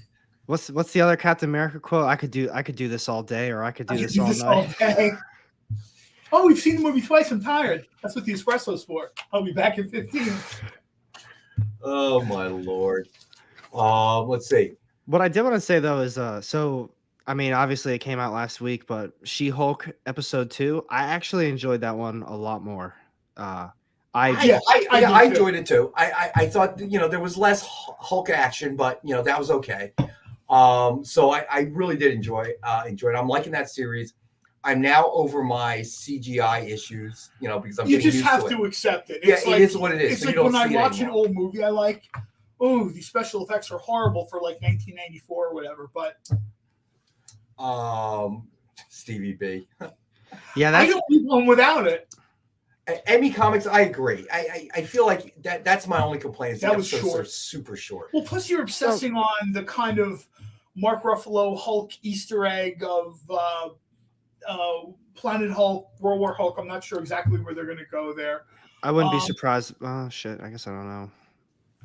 Well, the Easter egg where he refers to Ed Norton was cool. Oh yeah, I'm completely cool a different person. Yes, you are. That was cool. That was very cool. I would really like to say, if they give Eric Bana a shot and they give Ed Norton a shot, they should give Mark Ruffalo a shot in a Hulk solo movie. Well, I think the problem with Ed Norton was didn't they say he was like horrible to work with? Like he was absolutely terrible to work with. He has a reputation in Hollywood, if you believe the sort of thing, of being a hideous human being to work with and interact with on the set. Other people say he's a great guy, but yeah, that's a lot of stuff that I was reading. I thought he kind of got jammed there because the that was the Ang Lee version, I think. And the CGI was bad, and it didn't work. It just what, Edward Norton or the other one? No, the what's his name? Eric Bana? Yeah, Eric Bana.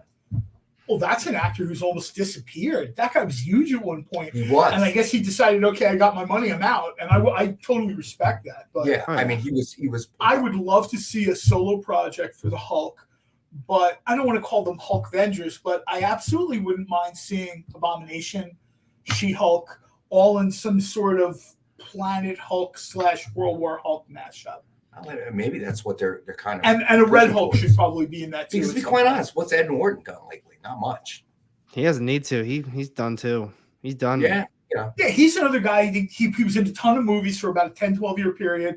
All those multi-million-dollar paychecks. And they were all hits. Fight Club was his best, I thought.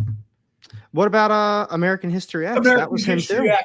American History X. That's like I really like Fight Club. It was just those are my number 1 and 2. I can't put one above the other one, but those are both absolute classics. I'm like here with those. So where Rubenstein said Bana did a movie last year. Oh, I did not know that. Okay. Yeah.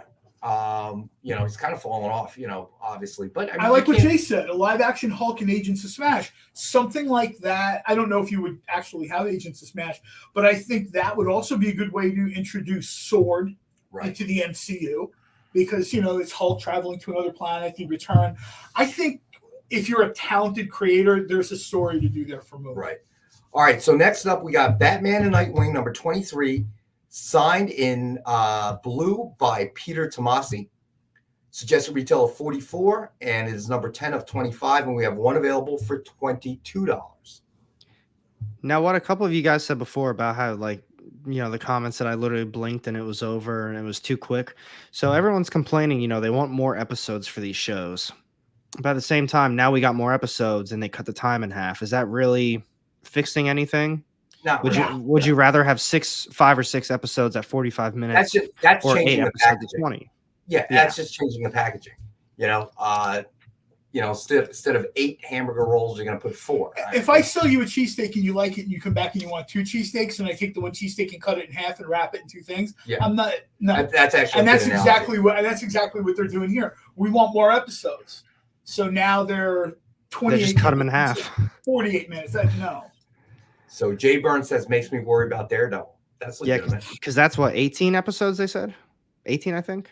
I would be willing to guess 10 the minutes average. each. I don't know about that, but I'm willing to guess the average time length of an episode of Daredevil is 30 minutes or under. With the exception, the first and last episode of the season will probably be longer. Everything else I'm betting is going to be between 28 and 32 minutes. Yeah, that kind of makes sense to me, actually. It's like I really look forward to these episodes every week, but at the same time, I almost just want to not watch them, especially if they're only after you take the credits out 20-ish minutes. And just watch it all together. It's, we got some snippets here and there, but nothing's really been happening.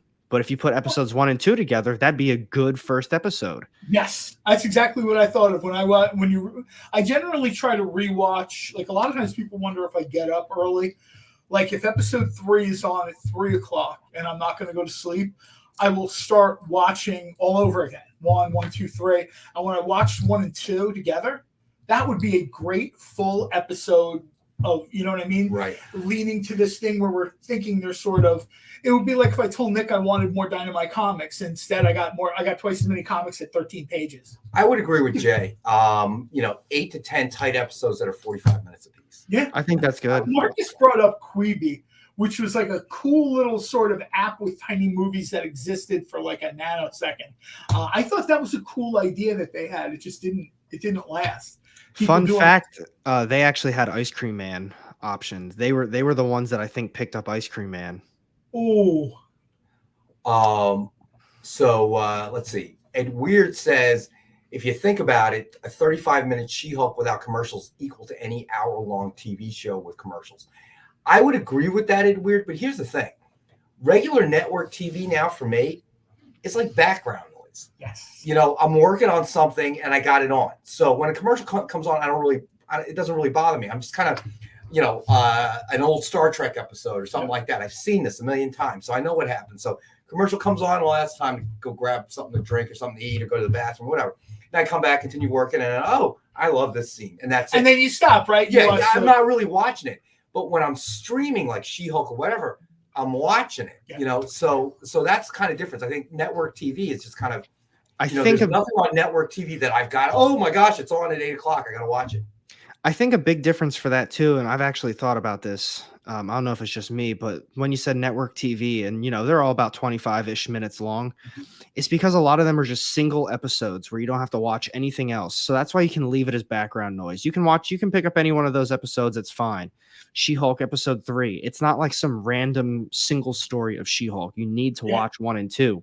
So the fact that they only make it like 20-ish minutes long after the credits are done and nothing really happens, it's kind of disappointing. But if you make it 45 minutes, that's it. You're interested in that. It's an actual story of the episode that leads into the next one. But like that 70s show, that's a big one I used to watch, Simpsons, Family Guy. It's all just a random 20-ish minutes that you can just waste time doing. Yeah. Right. I would agree with that. Where Rupenstein says commercials on this show are the only ones I've seen in 10 years. Good man. Except Hulu. Those Hulu commercials are killer. They're like 2.5 minutes long, and it's brutal. What takes me off is I have Hulu with no ads, but yet I'm still seeing stuff. They sent me an email explaining this. I'm like, hold on a second. If you want my money, you can have it. I don't like ads. I'm happy to pay you for no ads. I don't want anything ad supported, right? But don't have me pay you, and then I'm still seeing, oh, well, we can't control that. Well, yeah, you can. It's your platform. You're owned by Disney. You've got a little stroke in the corporate world. You'll be okay. Well, the person saying they can't control it because their boss told them to do this. It's like a form response. And, I guess they could have just, because, I said to him, I said, look, I've been a Hulu customer I've lost almost since the beginning. Why am I seeing commercials when I'm paying you? Well, you know what? I think what's interesting is, and I think the pandemic accelerated this. We're in a period where everything is there, technology is there, and it's all going to shake itself out somehow, and we don't know how. And clearly, WB Discovery has absolutely no clue how it's going to pan out. All right, Man, catching strays. dude, they're just canceling stuff. That costs too much. Let's cancel that. We'll write that off. Get the accountant in here, and then 10 people come walking in, right? No creative people. I don't want to see the creative people. Let me just see the accountants. All right, so how much would we save? All right, there's that feeling you're trying to drive up, the shareholders' value in the short term by just counting the dollars and cents. And that's really one of the biggest problems I think that they're faced with. So I think that you remember that period where we had CDs, we had DATs, which lived digital audio tape, laser lived for a minute, laser discs, all that stuff, and that was that transition period. And we saw how it shook out. It was kind of weird how it shook out, really. And it touched the movie industry to a certain degree, which was a topic we had. I was talking to with Robbie last Friday, is the lack of DVD sales hurting movies. And I vehemently disagreed with that. I don't believe that at all. But we'll get back to this thought in a minute because we got, and where Rubenstein, get ready. Here it comes, buddy. We will take our last and final break. We'll be back in a couple minutes. Did you know that every Experience show, including some exclusive content, streams on Twitch? Check it out. Twitch.tv/the_EXP. Or just scan that QR code.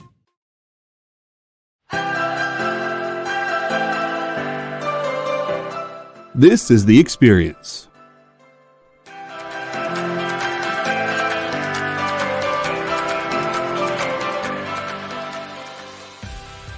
Good afternoon, everybody. Hey there, hi there, oh there. You're as welcome as can be. Hi, I'm Nancy McCann. Welcome to Friday Night Live on The Experience. Welcome, everybody. It's Fat Jack's Comic Crib. Brendan, Al, Jason, hanging out. There I am. Welcome back to Kicking It with Henry, folks. I am your host, Henry Kumpa. It's great to be here with you guys. So we are going to talk about books that are in stores this week. Hi, everybody, and welcome to Mishmash. Hello, and welcome to the Black Comics Universe, presented by Peep Game Comics. And you gotta love it that the first people in the minute to skim it are creators. Up, everybody! Welcome to another Wednesday Warriors. My name is Joey Galvez, and this is my pal Ambrosia. Hey, everybody! Welcome to Space Cadet. Hey! What's up? Welcome, everyone, for another episode of I Must Ask You a Question. Hi, everybody! Welcome to Nerd News Now. Hey, this is Rex. Welcome to Comic Collectables. Hey, hello, all you happy people. Welcome to the Dan Wickline Show. Hi, everybody, and welcome. This is the crazy show that we do on Thursdays called What's in the Box? What's in the Box? Comic culture and sales.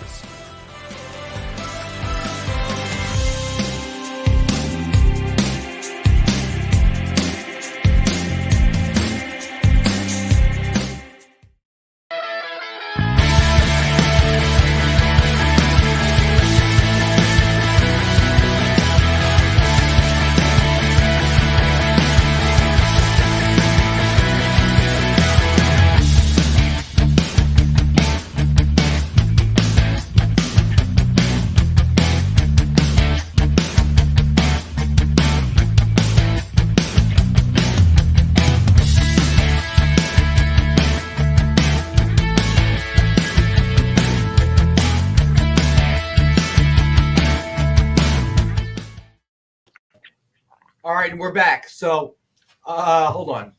Marcus has a good question. Is it worth it to wake up at 3 a.m. to watch it? No. No problem with the short show. I would say that it could be 2 hours long. I'm not waking up at 3 a.m. If I wake up at 3 a.m., it is completely involuntary, and I'm struggling to try to get back to sleep. All right. Now, if you're retired like John, hell yeah. What else he got to do? Okay. He'll take a nap, and then the movie theaters will be open. He can go to movies. You know what? I have done that before. I know you have. Nodded off, let the dog out, and then, oh, look, time. Oh, the movie theater's open. Okay, poor kids there, like, oh my God, who is this guy? This is the I first need showing theaters of to the return day. morning shows. They do morning shows Friday, Saturday, and Sunday. I need them to do it 7 days a week like they do in cities and stuff like that. Because if I want to see a movie at like 10:30, 11 o'clock in the morning, I have to go into Philly instead. So, it's like the poor guy's pouring the popcorn in the machine going, seriously, dude, it hasn't even popped yet. What are you doing here? Don't care. I know you don't care. He said, "I'm not buying your popcorn anyway. I've got a bag in my pocket and the sushi's on the way. You're fine, bud." What comes? Can you tell them I'm in theater 4? Okay. All right. Let me get to another book real quick, and I want to go back to the topics we were talking about. I got a good one too. Then What's that? I got a good one for us too. Then Oh, cool. So Red Sonja number 12, FOC Incentive, Ultraviolet Virgin Art by Lee Rick Slade. It's just a retail of $50, and we have one available for $40. I'm going to get through actually all 3 of the versions. I love this cover, by the way. This just the ultraviolets have really worked. And I would tell people to find Leslie on Instagram, and she has got a ton of. This is someone who's going to be, if she cares to, she'll be rocking the industry for a long time because she gets better literally with every cover she does. All right, so then next up we had John Carter of Mars, number 5, Virgin Incentive cover by George Cambadias. Is that right? Yeah, that sounds right. Close enough for government work. Cambadias. I was going to say, and I feel bad. I don't mean to disrespect the creator or anybody by getting their name wrong, but. All right, so we have one of it. Suggested retail is $50. We have one available at $40. All right. Speaking of names, I butchered someone. I said Pickard again when we were talking about Star Trek in one of my previous. Oh my videos. God! Hold on. I said it on. I said it on purpose though because a couple people a few people commented and they were like, "I cannot believe you said it this way," and I was like, "Listen, the Experience did an entire like Star Trek episode. I said it wrong on there. I don't know literally anything about Star Trek." And it just kind of stuck with me. I was like, "Yeah, Pickard." It really hurts me when you say it like that, dude. I mean, I didn't physical pain. I didn't even catch myself in the video. I was just like, "Oh yeah," and we got Star Trek Pickard, and I just kept going. Didn't even. And then the comments blew up. My favorite cover is Spoke. All right, shut him off. Then all of a sudden, your comment section blew up, dude. How do you say it? Is Spokane? Hard. Okay. It's French.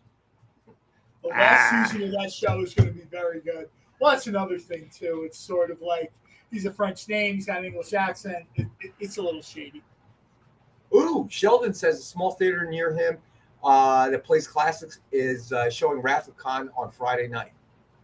I would be super happy. I love that. Instead of showing classics, when I get it Regal, and I'm not complaining, is Fathom Events.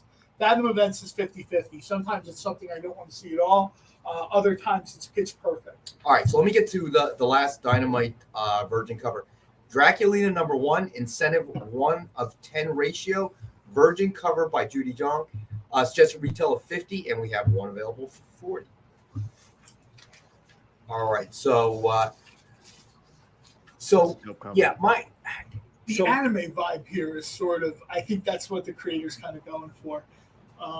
I love this. I think this is we don't see a lot of these covers in like traditional sort of superhero comics. I like this. So Robbie's topic, and it really we went long because I had a very strong opinion about this. It was all based on Matt Damon's that YouTube thing he did. I forget what the name of it is. Not that talented, Mr. Ripley. I don't care. No, they do the Hot Wings thing. That wait, what was it? The Matt Damon. Wait, Matt Damon does that? The Hot Ones? Right. Is that? Yeah, Hot Ones. That's it. Thank you. Wait, Matt Damon does that? That's him? He was a guest. Oh. Yeah, okay. He was a guest for the show. So, and they were talking, and he blamed it on the lack of DVD sales on the back end, which then caused the studios to not chase after smaller films or more art type films and banking on big blockbusters. And I totally disagree with that statement because that issue has always been ongoing since movies existed. Every studio wants the blockbuster. They want the big hit. They want, so they were never giving money to these small, artsy kind of independent production type movies. And all these indie producers and directors would go to the studios hat in hand begging for money, and they would give it to them. And that's always been the case. And it's not a lack of DVD sales, in my opinion, that causes that. Because that revenue stream hasn't gone. It's just shifted, right, with the streaming. So I'd be curious to how much when he gets paid, when Matt Damon gets paid his massive salary, how much of that salary is coming from DVD sales, and how much of that salary is to get you to pick up the phone and come to work? Yeah, I mean, listen, you want to talk about big blockbusters. Jason Bourne, how many movies did he make? All right, come on. Seriously? Too many? Jason Bourne 15? I mean, come on, dude. Okay, Yeah, Jason Bourne in a walker. Okay. You see how quick Jeremy Wait, Renner let me got let in go of and my out of walker so I can pull the gun out. Wait. You see how fast Jeremy Renner got in and out of that? Oh, yeah. He was Hawkeye. He jumped into one of those movies. Nope, he's right back in the purple outfit. No, I'm good. Yep. All right, so let me get, we got a couple more books left, and then. What did he do? Jeremy Renner? What else did he do? Yeah, he Jeremy played Renner one of the did Jason Bourne one. I didn't know Jason that. Bourne movies. I don't think he was Jason Bourne. I think he was another character. Yes. I'm not the biggest person on the Jason Bourne universe, but from what I've been told, it went from sort of like spy commando action to the people are actually like super powered. Right. They're like enhanced individuals now. Oh, really? They've pushed the training to the point where, for lack of a better term, they're giving people super soldier serums. And just like in Marvel, super soldier serum really don't work too well. Works great for Steve Rogers, Right. But everybody else, there's problems. Not so much. So much. There's So we have The Boys #1 Virgin Edition, CGC graded 9.8. And we have one available, and I've been seeing this thing floating around on places like eBay, whatever, for like anywhere from $350 to $395. This is way expensive on eBay, and I saw it somewhere else. Too. Yeah, I mean, you can just go ahead and look it up yourself. And we have one available for $225. Which one? The Boys #1 Virgin cover. CGC graded. All right. That's literally like half the price of where I'm Two seeing it things. elsewhere. Let's do this. Population of the world has also doubled That's more true. ticket sales. That's actually true. Wasn't somebody saying that it's not growing as much as we want it to? Well, that's because China cut it off. Oh, God. No, that's the truth. China provided your biggest influx all of a sudden of moviegoers. And then when they started capping because of political issues within the movies, right. now they're letting like 15 movies in a year that are international. And weird, it is the Virgin Edition. It's a special edition. So, yes, it's a first print and that it's a special Virgin Edition that wasn't available before. Hey, real quick, tomorrow, 1 p.m. Eastern, 10 a.m. Pacific, Miss Jen will be on the air. I got to look here. Miss Jen will Why be don't on you the move air. a little bit to your left so not half of you's in the camera shot? Because I'm too well-rounded for... Now you look kind of like an alien. Or Two-Face. Oh my God! I wish there was a way to CGI like another face on the other side. JD, can you do that? AR, what do you think? Am I Two-Face or an alien? And weird, it is the first print. Yes. No, you're good. Yeah. Nikki the Roach was hideously scarred. Scarred from watching You YouTube. you don't know what's on the right side. Right? It's a wraparound stream. So go ahead. So 1 p.m. tomorrow, membership drive. Miss Jen will be on the air. Check it out, please. Face off, right? Unfortunately, my face is still on to scare people. So, Faccia Bruta. it's right, Faccia Bruta. I always thought it was a compliment when I was a kid. It is. Everybody kept calling me that. I was like, it sounds so much nicer in Italian. Ugly face. 1 p.m. Eastern time, Warpenstein. 1 p.m. I know that it's at 4, but it was 1 p.m. 1-4. They both look similar. Is this for like Club EXP or whatever it's going to be? Yeah, right. We're going We to have be a club dancing. on the channel? No, there's going to be like an experience like membership thing or something. Which yeah, it is the experience membership. Experience membership. So which of these sold? Should I pull anything down? I think almost everything sold. Oh, well, in that case. Were you going to talk about the boys or no? Well, the boys, let's just drop it down to $199.99. Let's even it out instead of 2.25. All right, so we are now at $199.99. All right, so the boys #1 Virgin Edition, CGC graded 9.8. You can look it up yourself, and we have one available for $199.99. That's literally about half somewhere of what it's between floating around. $350 and $395. Yeah, they're quite pricey on eBay. So, well, eBay sees the TV show. It's on all the time. The social media for the boys is super active, even when they're like, off season or whatever. Third season was bigger than season 1 and 2, which was great. I loved it. It's fantastic. So I honestly love that show. It's one of my favorite ones that I've been watching over the last couple of years at this point. Thank you, AR. Really appreciate that. I'm trying to get my hands in here. I tell everyone, I was like, hey, if you even are close to being a fan of the boys, you need to watch the show. It's phenomenal. And then check the comics out right after that. Oh, the Spider-Man slab hasn't. That's the last one. All right, so this is Amazing Spider-Man number 55. Second printing, CGC graded guarantee 9.8. And that's really hard with the black cover. Suggested retail of $89.99. We have one available for $50, and that is the last book of the night. And I will do a Rex. Wait, that's $50? Yep. Gleason killed it on those covers. This is why you don't have any money. We're practically giving your stuff away. I know. That's why I can't even have a veggie sandwich tonight. Yeah, veggie half a sandwich. We better start selling some. I gotta tell you guys, those veggie sandwiches used to be $6.99. Now they're $8.99. Here's an idea, Nick. Stop buy a loaf of bread. Yeah, and some vegetables and cheese, and make it at home. I should bring Nick a Then it's $15.99. Yeah, right. That's $15.99. Hey, McDoubles still 2 for $3. That is true. Now, Nick needs a sandwich with tomatoes and fresh mozzarella and a nice basil pesto, like a light one. Yeah, too heavy. That sounds delicious. Oh, the John Cole light. There's nothing light now. Creative Keep, you got a good deal.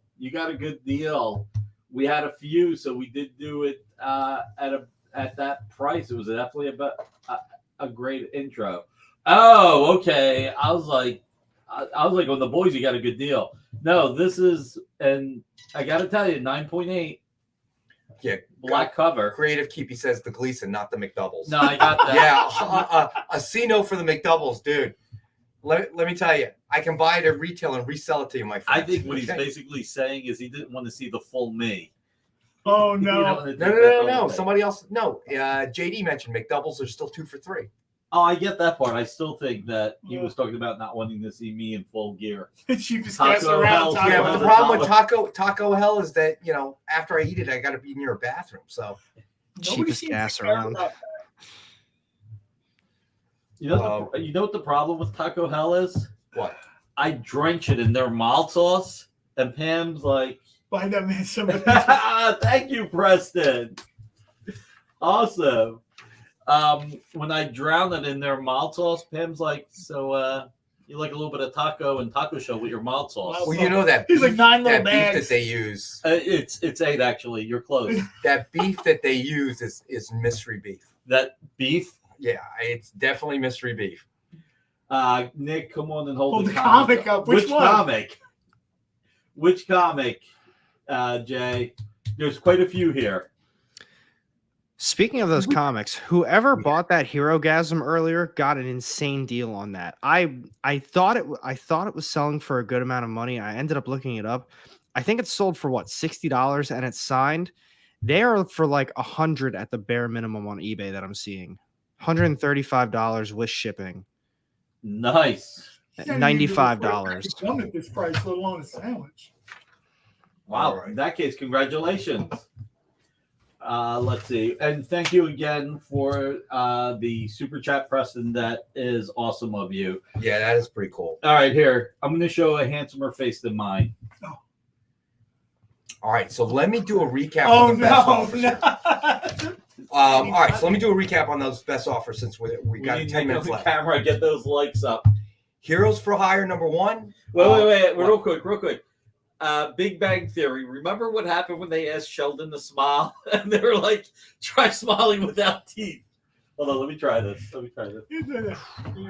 Yeah, that's what it was like. Smile. All right, so here we go. Heroes for Hire #1. We want you to smile, not look like the Joker. 1 in 25 incentive variant edition, signed by artist Brad Walker.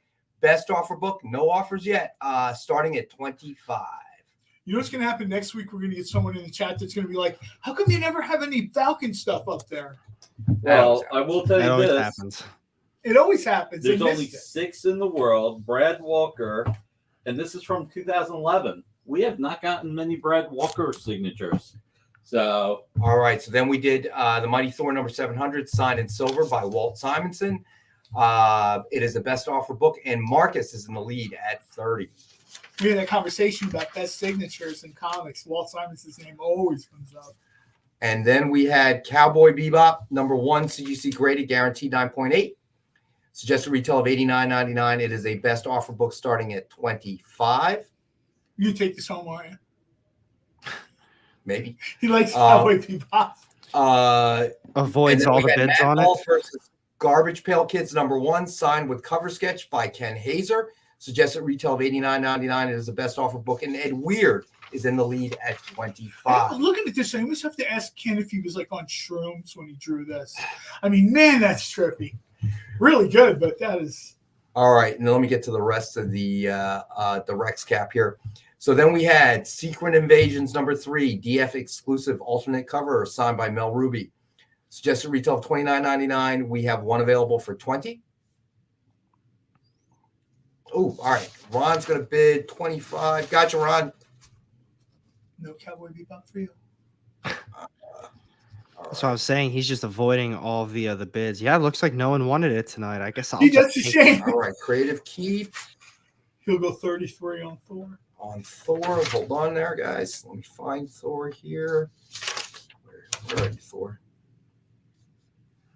Oh, here we go. Okay, so creative is going for 35. Gotcha.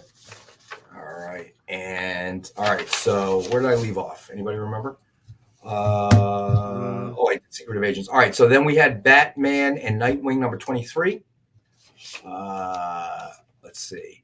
Signed by Peter Tomasi. Suggested retail of $44, and we have one available for $22. All right, and let's see. And then we had Edward picked that one up. Then we had The Boys Highland Laddie number 1, Virgin cover. We have one available for $30. And then we had The Boys Butcher Baker Candlestick Maker number 1, Virgin cover, and we have one available for $30. And then we had Red Sonja number 12, FOC Incentive, Ultraviolet Virgin Art by Lee Ricks Lee. That's nice. Suggested retail of $50, and we have one available for $40. And then John Carter of Mars, number 5, Virgin Incentive cover by George Cambadias. I'm thinking that's we're gonna have to look that up, man, because yeah, right. Suggested retail of $50. We have one available for $40. Then we had Draculina number 1, Incentive 1 of 10, Virgin cover by Judy Jong. Suggested retail of $50, and we have one available for $40. And then we had The Boys number 1, Virgin edition, CGC graded 9.8. Suggested retail of anywhere from $350 to $395, and we have one available for $199.99. Nice. And then we I'll had. be surprised if that's still here. That's like a significantly lower price than it should be. All right, then we had Amazing Spider-Man number 55, second printing, CGC graded 9.8. Suggested retail of $89.99, and we have one available for $50. And then we had Avengers X Sanction number 1, signed with cable cover sketch by Kevin Greaves. Suggested retail of $89.99, and we have one available for $65. Oh, I also wanted to mention, we're going to have some other cover sketches coming in by Joe Del Beato. Nice. And our buddy Mariano Nicieza has already agreed. He hasn't given us a date, but has already agreed to color a few on the air for us and join us for the show. Nice. All right. I haven't pinned him down on a date, but he keeps trying to duck and dodge and get out the door before I can really get a date from him. But I have recorded him saying so I will replay it. But he will be joining us again. I don't know what date, but that should be a lot of fun. But AR, you had a topic you wanted to touch on. Yes. And we kind of forgot about it. Go ahead. Well, it's I don't want to keep harping on CGC, but this is kind of a different thing involving them. This could be any company that does what CGC does, but they have teamed up with Big Time Collectibles to put out an exclusive cover, like a CGC Big Time Collectibles exclusive. And I feel like that is an insane conflict of interest. Now, I know people have brought up too, like eBay. Well, eBay's done exclusives and they sell books, and so is Whatnot. Whatnot Publishing puts out all of those variant ash cans, and then they have a Whatnot account where they sell the books on. Not even buy it nows, they just sell them. Started off at $1. But I don't care about any of that because they are sellers. It is what it is. My thing is that I think there's a conflict of interest because CGC is a grading company. They need to stay as neutral as they possibly can. And I just think by them doing an exclusive with a actual company, what happens when they have books? They get sent in books. Are they not going to give out a 9.8? This is literally their book. You know what I mean? Yeah, I think that's exactly what you're going to see. I mean, some people are polite about it, saying this might happen, this could possibly happen. I'll tell you now, it's a done deal. And if I'm wrong, they can prove me wrong. There are multiple people sending in special editions of books. Give me 1 second. And weird, Heroes for Hire #1 does not have a bid on it yet. It is starting at 25. And let's see. Cowboy Bebop is Ron, and I realize I made a mistake, but I also know Ron is a huge Cowboy Bebop fan. It's supposed to start at 35, and Ron actually put a bid on at 25, and I missed it. But because Ron is a long-term viewer, and Preston, I don't remember you doing that, but next time, we'll extend the same courtesy to you. So we're gonna go ahead and start it at 25 for Ron, because I know he is a fellow Cowboy Bebop fan. But go ahead, I'm sorry. No, I was just oh, there goes the clock. No, I was just saying I think this is like a done deal. That this claim of impartiality, that kind of stuff is going to go by the wayside. Here's the service. We'll grade your book. Either you accept it or you don't. We'll slab the book, and I think that the people maybe put CGC too high in the beginning, and now there's going to be this big letdown. Well, here's the thing. I mean, your business is a grading company, and does everybody know where the whole concept of the slab and the grades come from? My guess is it probably comes from the trading industry. No, it doesn't. The original grading came from coins. Okay, and somebody in trading cards said, "Oh, this is it. This is a pretty good idea." All right, Preston. Yeah, no problem, buddy. So everybody said, "Oh, look, we could do this with trading cards." So they started doing it with trading cards. And then obviously somebody said, "Hey, we could do this with comics." So they started doing it with comics. But here's the problem. There's one major difference between coins and trading cards and comics. And that difference is, as a coin grader, I can't go out and say, this is really working. Let me go get some of those uncirculated coins and start slabbing them. You can't. The coins already exist. The manufacturer of the coins, the producer of the coins is usually the government or something like that. So you can't create that. But with trading cards and comics, you can. And that is the one major difference. But I also believe in the free market. Not for everything. Like, you can't have monopolies and things like that. But I believe in fair competition. So what I believe is that, no, I agree with you. It is a conflict of interest, but I believe it'll shake itself out. That nature abhors a vacuum, and that once you go this route, then everybody starts to say, "Well, you're not impartial," and then there goes your core business, the grading, as you try to make some ancillary businesses succeed. And then what happens is somebody smarter, hungrier, more aggressive says, "You know what? We can do this better. We can have a better reputation. We can make promises and things like that, and say that we'll never, ever be caught publishing or doing anything like that. And our word is our bond," and bang, they'll go out and do it and fill that vacuum. And then what'll happen is CGC will start to see its business bleed off, because it is a conflict of interest. And the potential you're saying, they don't even have to do it, but the thought that they could do it is enough. And that's the it's danger that they're in. they literally have money involved, and they are the grading company. Why would they screw themselves over? I mean, maybe they won't. Maybe they will have a clear mind of saying, no, we are going to do this legit. Well, I'll give you a perfect example because any company, all right, especially ones that has shareholders, thinks in the short term. They think in the quarter. Yeah. They don't think long term, and that's the God's honest truth. Look at something totally outside of our industry. Look at Carvana. Okay, great business, life-size vending machine, great concept. Don't you think it would have been a good idea to register the cars for your buyers? Okay, that's the controversy they're in. I didn't know that. Yeah, they have not. They have a backlog of unregistered cars. People telling stories like, "I bought this car 9 months ago. I still don't have my tags." Now there's a question of the reliability of the cars.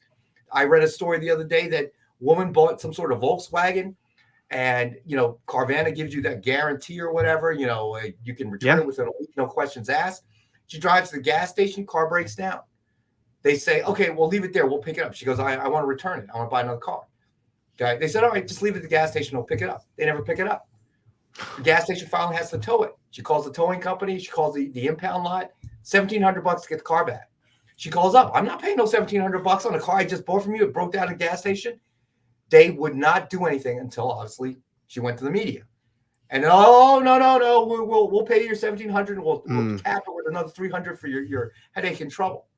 So you're saying you want to put Ron on the air with CGC and having his broken heart? No, and his but my center, point right? I'd is be fine with that that. you've got a great business model. My You're brother making ended up on a milk carton. You're I had making the same money. thought, Ron. You're making money hand over fist, and you don't think it's important to register the car and get the tags to customers that bought Yeah, the car? that's bad. How long did you think you could do this? Their license has been suspended in multiple states. They can't deal in cars like I think in Florida and some other states. I had no idea. They just yanked it and said, "No, you can't sell cars. You got 9 months worth of unregistered cars here. What are you joking?" So You really don't want Carvana to be a sponsor of the show, do you? You never hear me hammering a business. I like want that. Spam to be the sponsor of our show. Okay. I don't think Carvana is going to be around long enough. I don't think sponsorship is what they're thinking about. That's actually crazy. It's funny you say that because I used to see Carvana commercials like ads all the time, and I have not seen one. I don't think I've seen one this year. I really don't. Yeah. So best offer books, who won them? Let me see. Congratulations to whoever won them. Let's see. Creative picked up the Mighty Thor. Let's see. And Ron picked up Cowboy Bebop. And Weird picked up Mad Balls, Garbage Pail Kids. All right, so that's how it ends. And we've gone overtime. Is there anything after us? Or is it 9 o'clock, right? Wednesday Warriors. Wednesday Warriors, I at think. 9. Yeah. So again, Just everybody, keep going, Mac, with it. everybody, thank you again. As always, have a great time here. Yes. Creative, you're right. But mine would It's grade almost out as good as going to probably a a movie. 9.6. There's a dent in my can. Oh. So this is Yeah, stuff but I if would. CGC This is stuff I would eat at college. But if that was a okay? CGC spam can, 10. Oh. Well, I was so poor in college. You back then. I don't know. It's metal. Had that bin, dented or damaged canned goods, and I sort through there. And Botulism. It'll be all right. Thanks everybody for joining us. I see people taking it off. Yeah, I hope Triple B enjoys The Boys. He said he just snagged Prime. so Oh, he he's can watch gonna it. enjoy it. Hey guys, everybody, have a great holiday weekend. No original art on Friday. No comic collectibles on Monday. Monday. We'll see you guys back on Next on comic book Wednesday. day, next week. That's Wednesday. The 7th, I think. Marcus, yes, my key is still attached. Yes, sir. Yes, the keys attached. So, all right. Thank you, everybody. Everybody have a Thank you, safe everybody. holiday weekend. Alec, thank you, Hey, buddy, Alec. for joining us. Thank you, guys. As always, JD, thanks for behind the scenes, and my buddy John here. So we'll see everybody next Wednesday. Wait. Oh, wait. Wait. Wait. Are you gonna pay for the overtime? For the right. For the long weekend, we're gonna work. Remember when we had Robbie and AR on the show together, and we had those special giveaways? We're gonna work on something really special for next Wednesday, with the holiday weekend hitting, just like we did for July 4th, where we had some special stuff. Was it July Awesome. 4th? Yeah, it was July 4th. Mm-hmm. We'll have something as soon as we make it up. Well, yeah. Well, that I didn't say what it was because I haven't figured it out yet. I knew that. Ooh! I got an idea. Ken being here? No, I got an idea. Here's something we've never done before. What if we gave away a $1,200 box of trading cards? So why don't we give this away? $1,200. Oh God, I really am fudge up road. What if we give away a $1,200 box of trading cards the next Wednesday? The disembodied voice is saying. Right. What was the character in Addams Family? Cousin It? Thing. Oh, was it? I thought it was it. It was the hairy one. Oh, okay. It was the hairy one. Thing is the Thing is the hand. Oh, okay. So there we go. I'm the thing. Wrong thing. The other thing. The uglier thing. John Carpenter. So, anyway, $1,200 box, everybody. 2 sketch cards in every pack. So I sure hope he has another box because that one's mine. Not anymore. I hope he remembers to send an email so we remember that. There you go. Hold that. That's your reminder. Holy inflation. John said I'll hold it. Well, hold on. He'll hold it all the way to his house. One more thing. So just when you open the pack, you open it, and there. So check it out. Very, very special. Okay, it was special. Right, that was special.